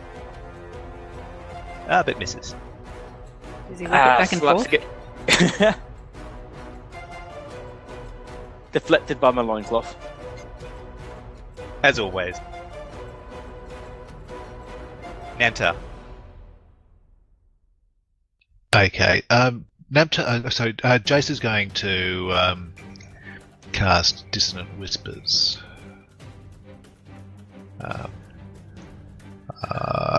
Actually, no. He'll fire his crossbow.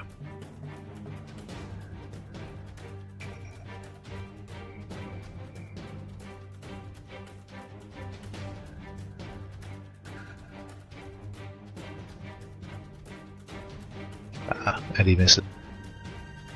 So the bolt flies overhead. Jace is still not having difficulty quite seeing what's going on. Well, believing that there's dragons in the world and that this one is fearsome. Jace, seeing though that Alarak has the crown, steps out of the room and says, "Guys, we've got what we came for. Let's get out of here." I can't move. So you're ending your turn? No, he says, Alarak, you can do it. Break free. And he gives Alarak a dose of bardic inspiration. Song time. Shouldn't we finish it off so it won't follow us? Just as Riki says this, it strides over to Riki and Jade.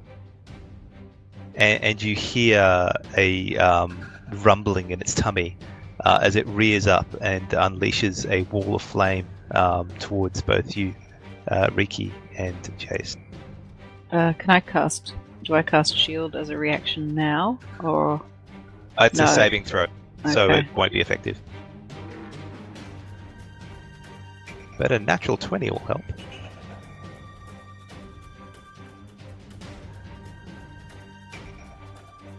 Oh, you both succeeded. Okay, so you both duck out of the way at the last moment, but now the dragon seems to be blocking the exit. So that it still sears the side of both of you. Ouch. Riki. Okay, I think I would probably be better off casting Ice Knife on it.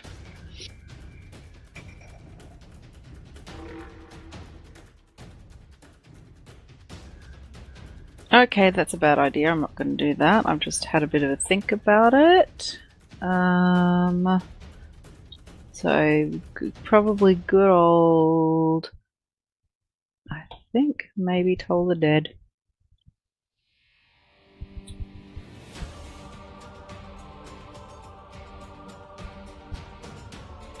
So I look at it and I wave a symbol and I glare at it.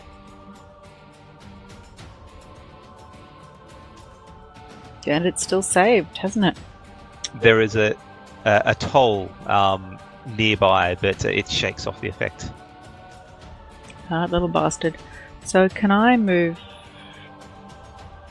Can I move away without invoking an attack of opportunity?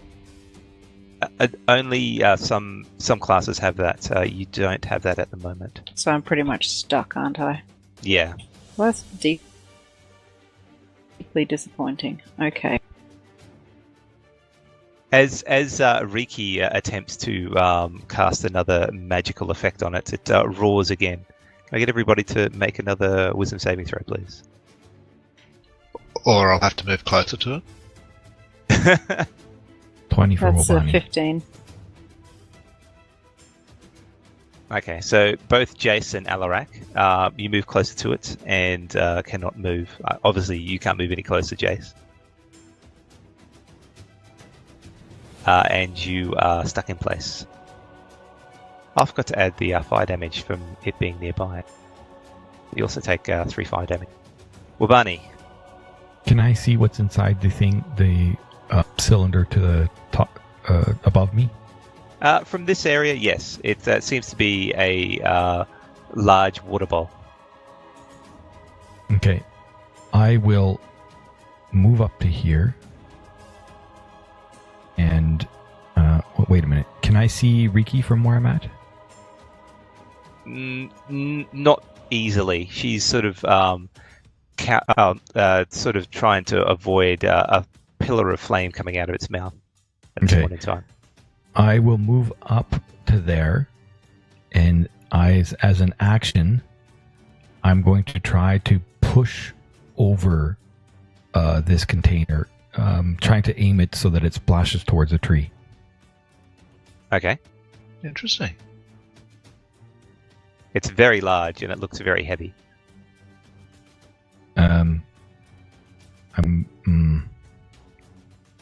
But you can try. Okay, as I came up, did I notice anything in it other than it's just a tall, like, is it my waist high, chest high? It's probably just above your waist. And there's no, like, drinking thing in it? No, it's just a large bowl of water. Okay, so I reach in quickly, I splash some water on my head, and then I brace myself against the wall, my feet against the top side of it, to push it over. Okay. Make a athletics check, please. Fucking athletics. I use my inspiration that I do not have. Okay, here we go. Let's go, Wobani. Make it so. That would be a 13 with no modifier. You try as hard as you can, but this is a heavy stone bowl that almost feels like it's affixed to the floor, and it doesn't budge. Oh, that was a dumb move. Can I see enough of Riki at this moment? You have a visual on her. All right, then I quickly, as a bonus action, send a healing word in her direction. Okay. Doof. Oh, shit. Well, at least you get to roll your HD. Ooh, thank you.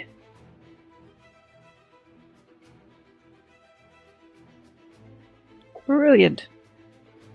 Okay. And at the end of Wobani's turn, it flicks its tail around towards Jace.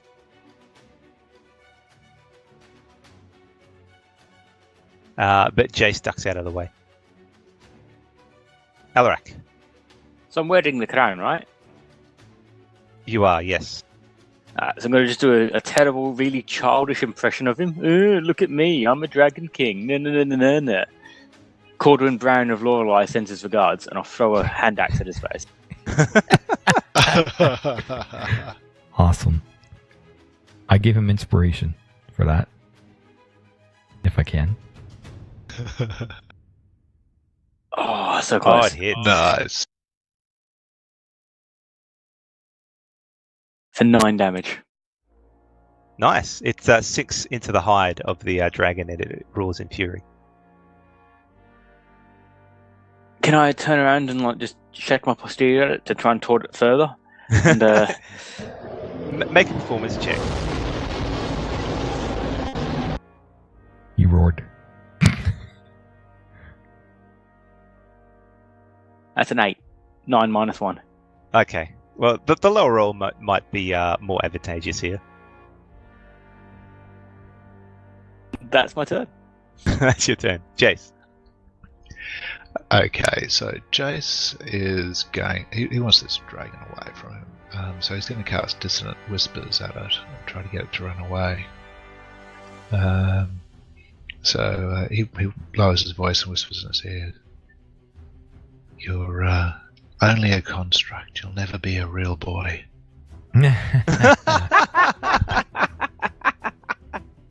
You also take 3 damage at the top of your turn, but cool. Yep. I was hoping it'd be the end of the turn, but okay. No, it's at the start. Okay. He's casting it at level 2. Level 2? Right.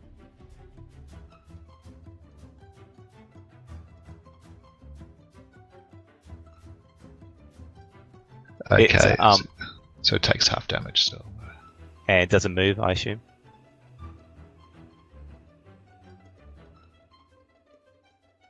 Correct, it doesn't move. It's the words seem to cut into it, even though it doesn't run away, and it looks quite hurt now. Okay, Jace is going to use his bonus action to cast Healing Word on himself.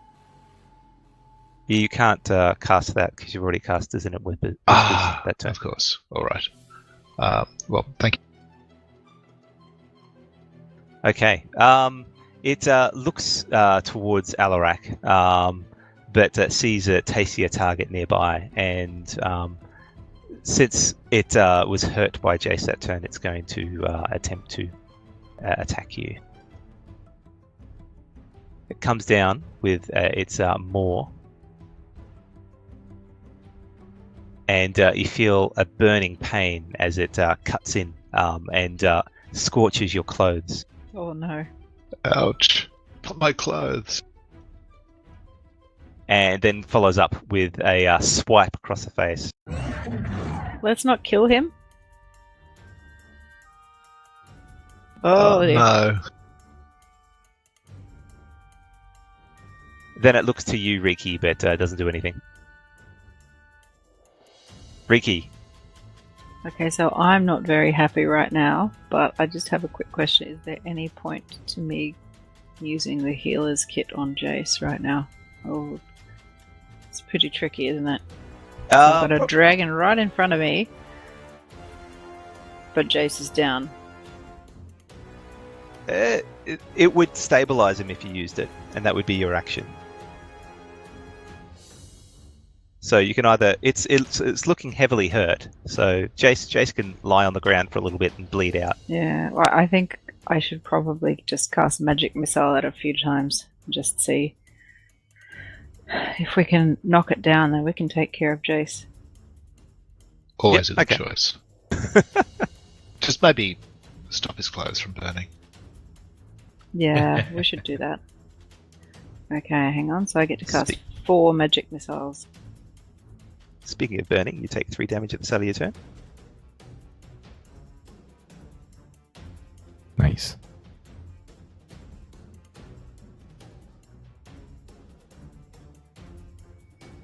Pew pew pew pew. The arcane energy soars out of your hands and catches it in the wings and the claws, and it roars in fury again. It's looking really hurt now. Oh, will it just die already? And then it roars in fury. Everybody except for Jace, can I get a wisdom saving throw, please? It's a 19. Oh shit. Okay. I'm going to add Bardic Inspiration to that. Yep. Was it D6 or D8? It'll be D6. D6. Oh, okay, so has to get a 6. Womp. You do move 15 foot towards it, and then are frozen. Well, you can't move anymore. Same with you, Wabani. I'm moving 20 feet. Or you'll move 20 feet because you've got more speed. So you've got one teeny little gnome that's masquerading as a halfling. And that's it. So you'll pretty much get adjacent there, Alarak, and as you get close, the heat of the dragon starts to burn your skin. Mm-hmm. Okay, Wabani, Can't move, right? you cannot move.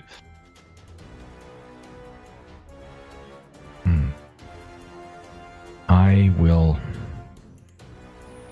fudge. This is unexpected. Stupid.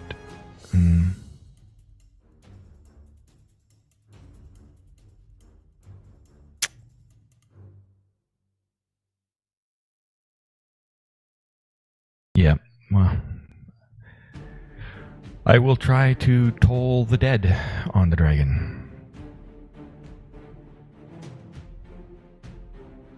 As my action. It shakes off the noise and seems intent on trying to finish off Riki. Fudge. And I cannot see Jace where I'm at. So I will Alarak. It's on you, and I'll throw as another bonus action. I will throw my healing word onto Alarak. Okay. As you Fudge. do this, Roll the your D. tail whips out at Riki and catches her on the flank. Am I able to now cast shield as a bonus action on that? You can if your As AC a goes reaction, above that. sorry. As a reaction, yep. So do I target myself, or what do I do? Oh, it's okay. Yeah, target yourself to add the +5 AC. And the tail sort of bounces off an invisible shield and it roars in fury.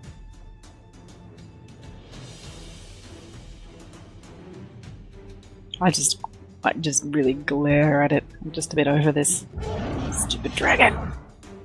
Alarak. Which way is it facing? It's kind of focused on Riki at the moment. Well, then this is really going to suck for it. I'm going to try and poke it with the stick. You're gonna end up with a dragon puppet. Playing a warrior? Nice. 25. Oh, describe Oh, its nice. demise. Yes. I'd like to imagine that it's just a nasty, nasty surprise from behind, and it's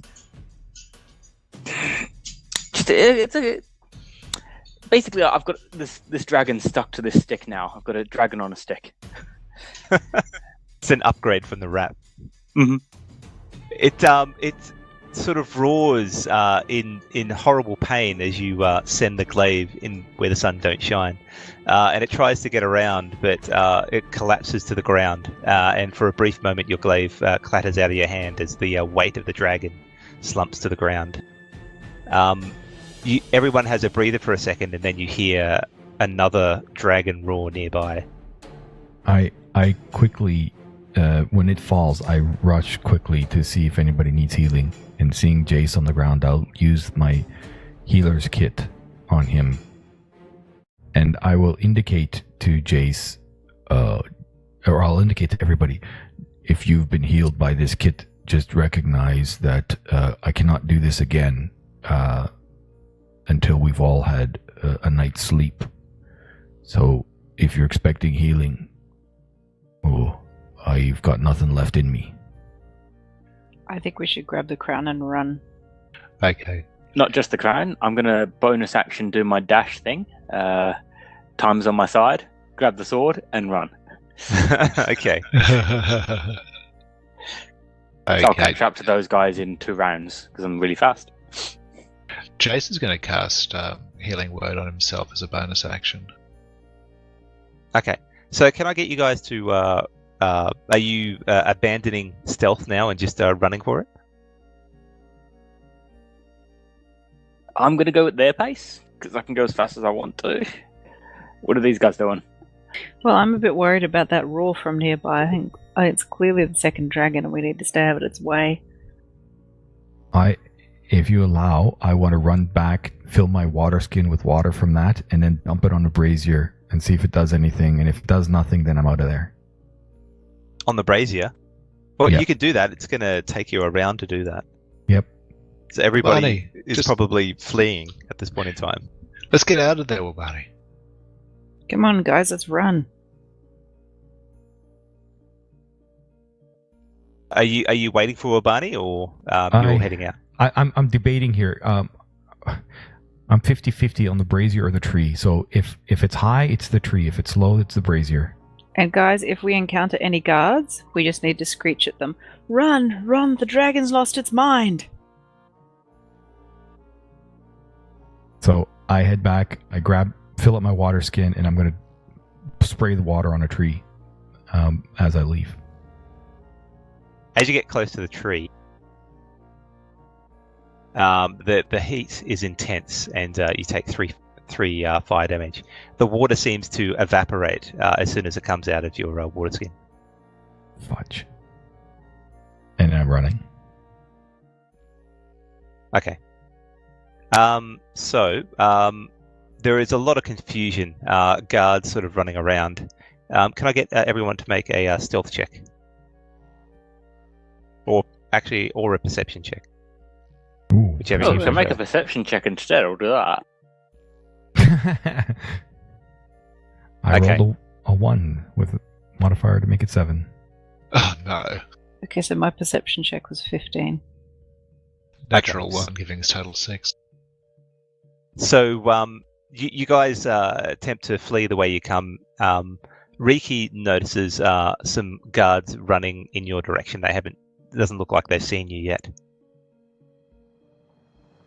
Can we duck down into an alcove? Quick, guys, duck into an alcove quickly and just let them Can run I have- past. Can I have taken the crown off? And put it in the bag? Well, the crown's probably hidden underneath your illusion at the moment. Oh, that's true. Okay, yes. But still. Yes, you could put it in a bag. That's fine. All right. So Riki's quick thinking and quick eye allow you to hide in an alcove as the guards run past. It's actually difficult to get past the dragon because it was blocking the doorway, but you do manage to get past it before, by the way. And Can we shut the door to sort of hide the dragon? No, because it's in the doorway. It died in the doorway. Oh well. Oh. However, you manage to avoid any other Imperial entanglements and find your way to the stairs into the up to the ground floor of this building. I say we make a beeline for the front door, get off the estate, and use the coin. I agree. Agreed. Wait, don't we have to get this? Isn't the coin taking us back to the... yeah, okay. Who cares about the other guy? We've got teleportation, yes. Okay, so there's a lot of confusion on this ground floor. There's servants outside of their room looking scared and confused, and guards are trying to herd them back, and they don't seem to notice you at this point in time. Under this distraction, you make your way outside, and whoever's holding the stone casts uses the magic words, and with the Which way? The closest exit, I assume, the one you came in. No, what was the password? Because I had it. Wait out. Wait out. Okay, yes. Alarak fumbles for the words until Riki mentions it to him, and then with a sudden jolt, you're whisked away and find yourselves in that same abandoned building with Xin'tae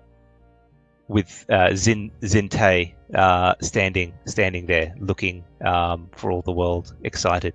Did you get it? Do you have it? There was a dragon. Yes, but the crown, do you have it? It was very dangerous. There was strange water in a brazier and a tree that was on fire, and poop. He turns to Jason and goes, do you have the crown? Can you get I rid of the guess spell? I don't understand what he's saying, in fact, so I didn't answer. Retcon that. Yeah. Oh, yeah. Well, we do have the crown. Give it to me quickly, and then you can leave. Well, then you'll take us home. correct? Exactly. Can I make an insight check? Sure. What's he saying? I got 20. Okay. He wants the crown. You don't sense any sort of falsehood from him. He seems really keen on collecting the crown, though. Make him take us home first, Jace. Guys, is this in the past and we've just changed the future? Possibly. It's all good. He seems to be being straight with us. Alarak, can you give him the crown, please? Okay, I'll take the crown out, put it on my head. As soon as he calls me my lord, he can have the crown. Alarak, I don't think this is the sort of man that we want to toy with.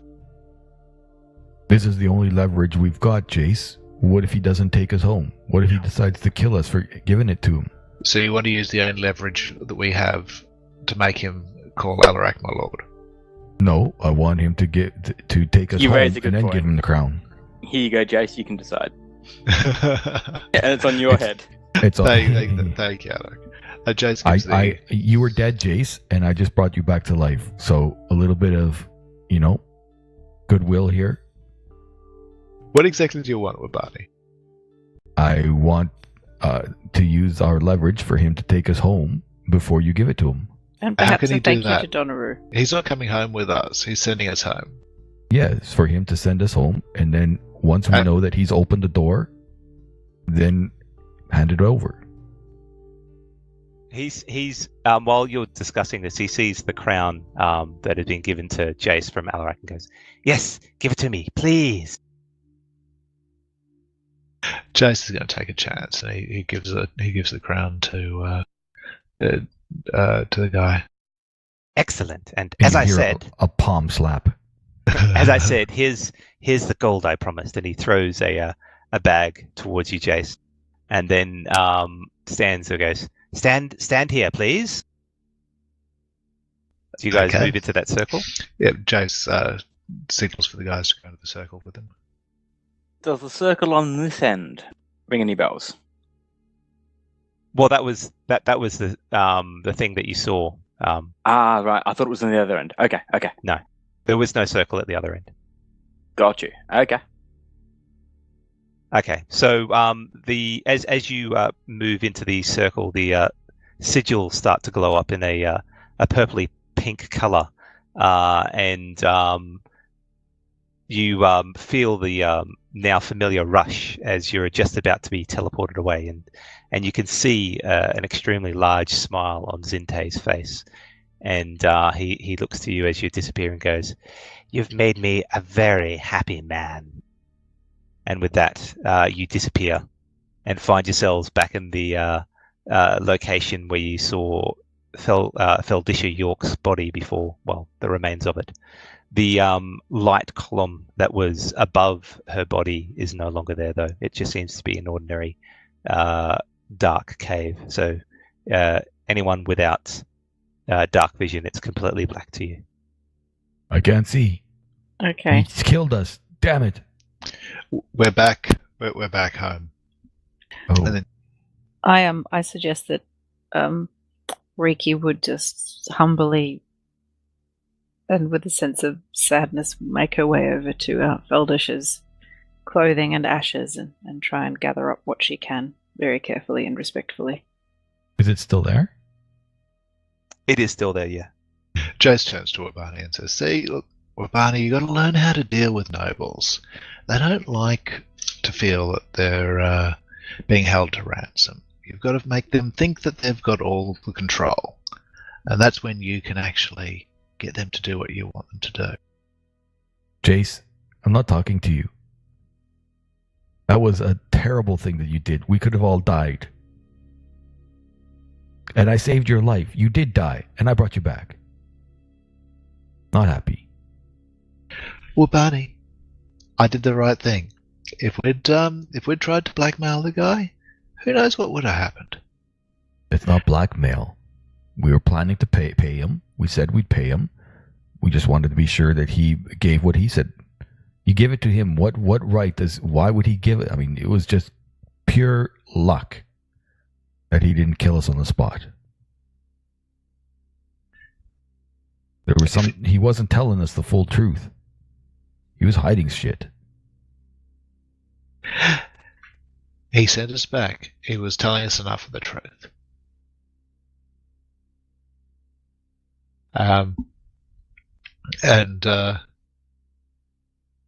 Do we have Jace enough has a look time in the to? coin purse. How much is in there? The agreed upon amount, I believe it was 100 gold each.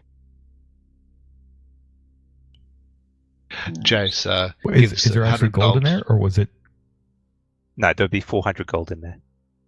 Jace gives 100 gold to Riki, 100 to Alarak, and he counts out 100 gold and holds it in front of Wabani and says, Wabani, I made the right decision, didn't I? Is it real? Bite it. Let's see if it's real. Jace takes a big chomp down on one of Wabani's coins. Certainly feels like a nice gold coin, although the inscriptions on it are nothing you've ever seen before.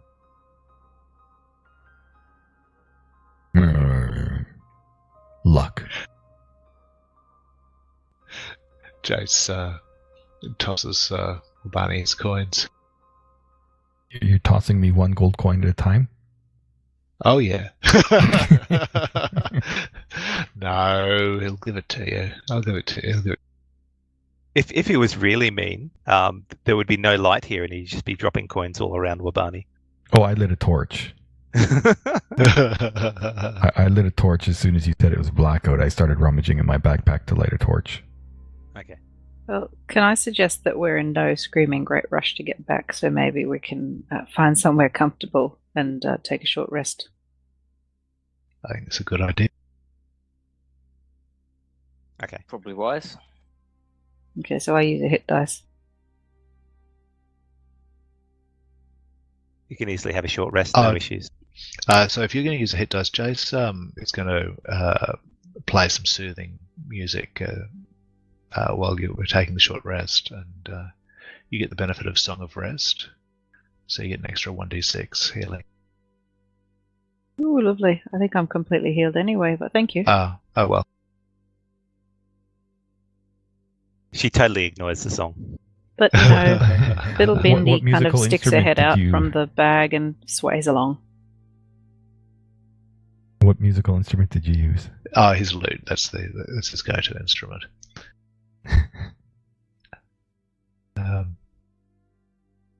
Okay. But So you know, he can play the lyre, and you know, Riki does have that statue that she's still got. I hand over the statue. I say fair is fair. Thank you, Riki. Jace hands Riki the scroll. both the scrolls?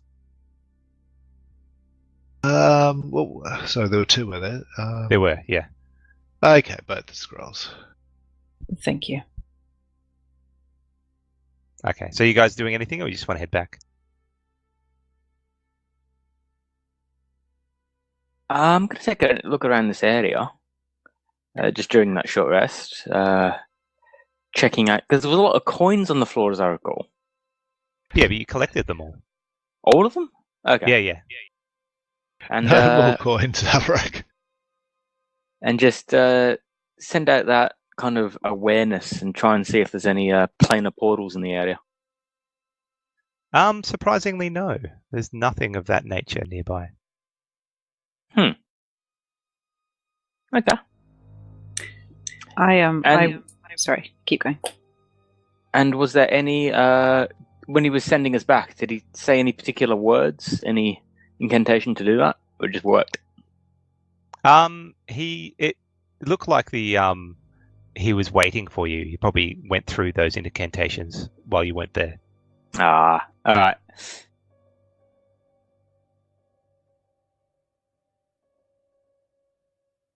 So that statue, is there anything special about it? It's not magical. It's worth a bit of money though. Okay. You can get it appraised in the city if you want. I think I'll keep it. It's a bit of a sentimental item, I think. Okay. I take that red stone necklace and reverently put it around my neck and say a silent prayer for the well-being of the woman who gave it to me. I hope she found peace.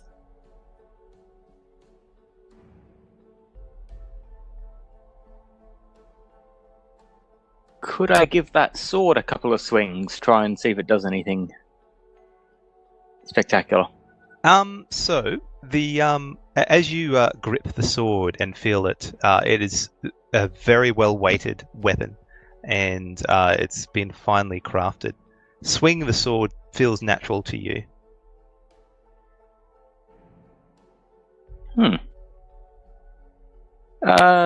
Ricky, could you take a look at this? I found it I completely legitimately acquired it recently.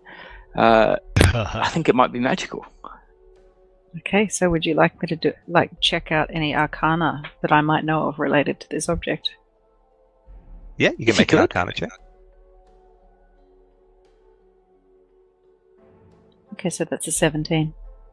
So you stand there holding onto the sword, spending a few minutes to get a feel for it.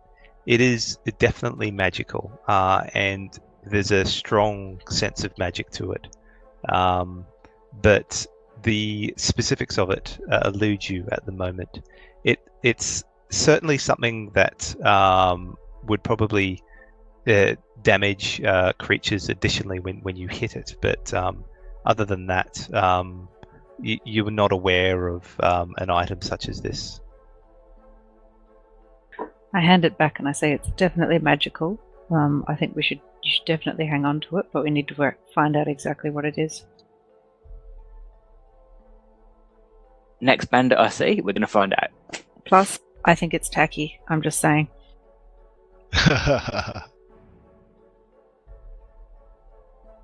Is it tacky, DM? Well, you can call it tacky, but it's a finely crafted elven weapon. So it's tacky. Okay.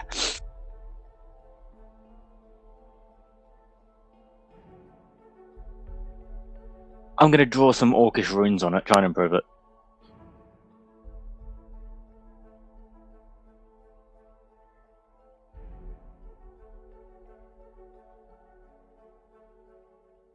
Okay, so I think at that point we might call it a night. Your travel back to Medanio is uneventful, and you can get your loot appraised. I think it will take the remains of Feldisha back to the Tinker camp first.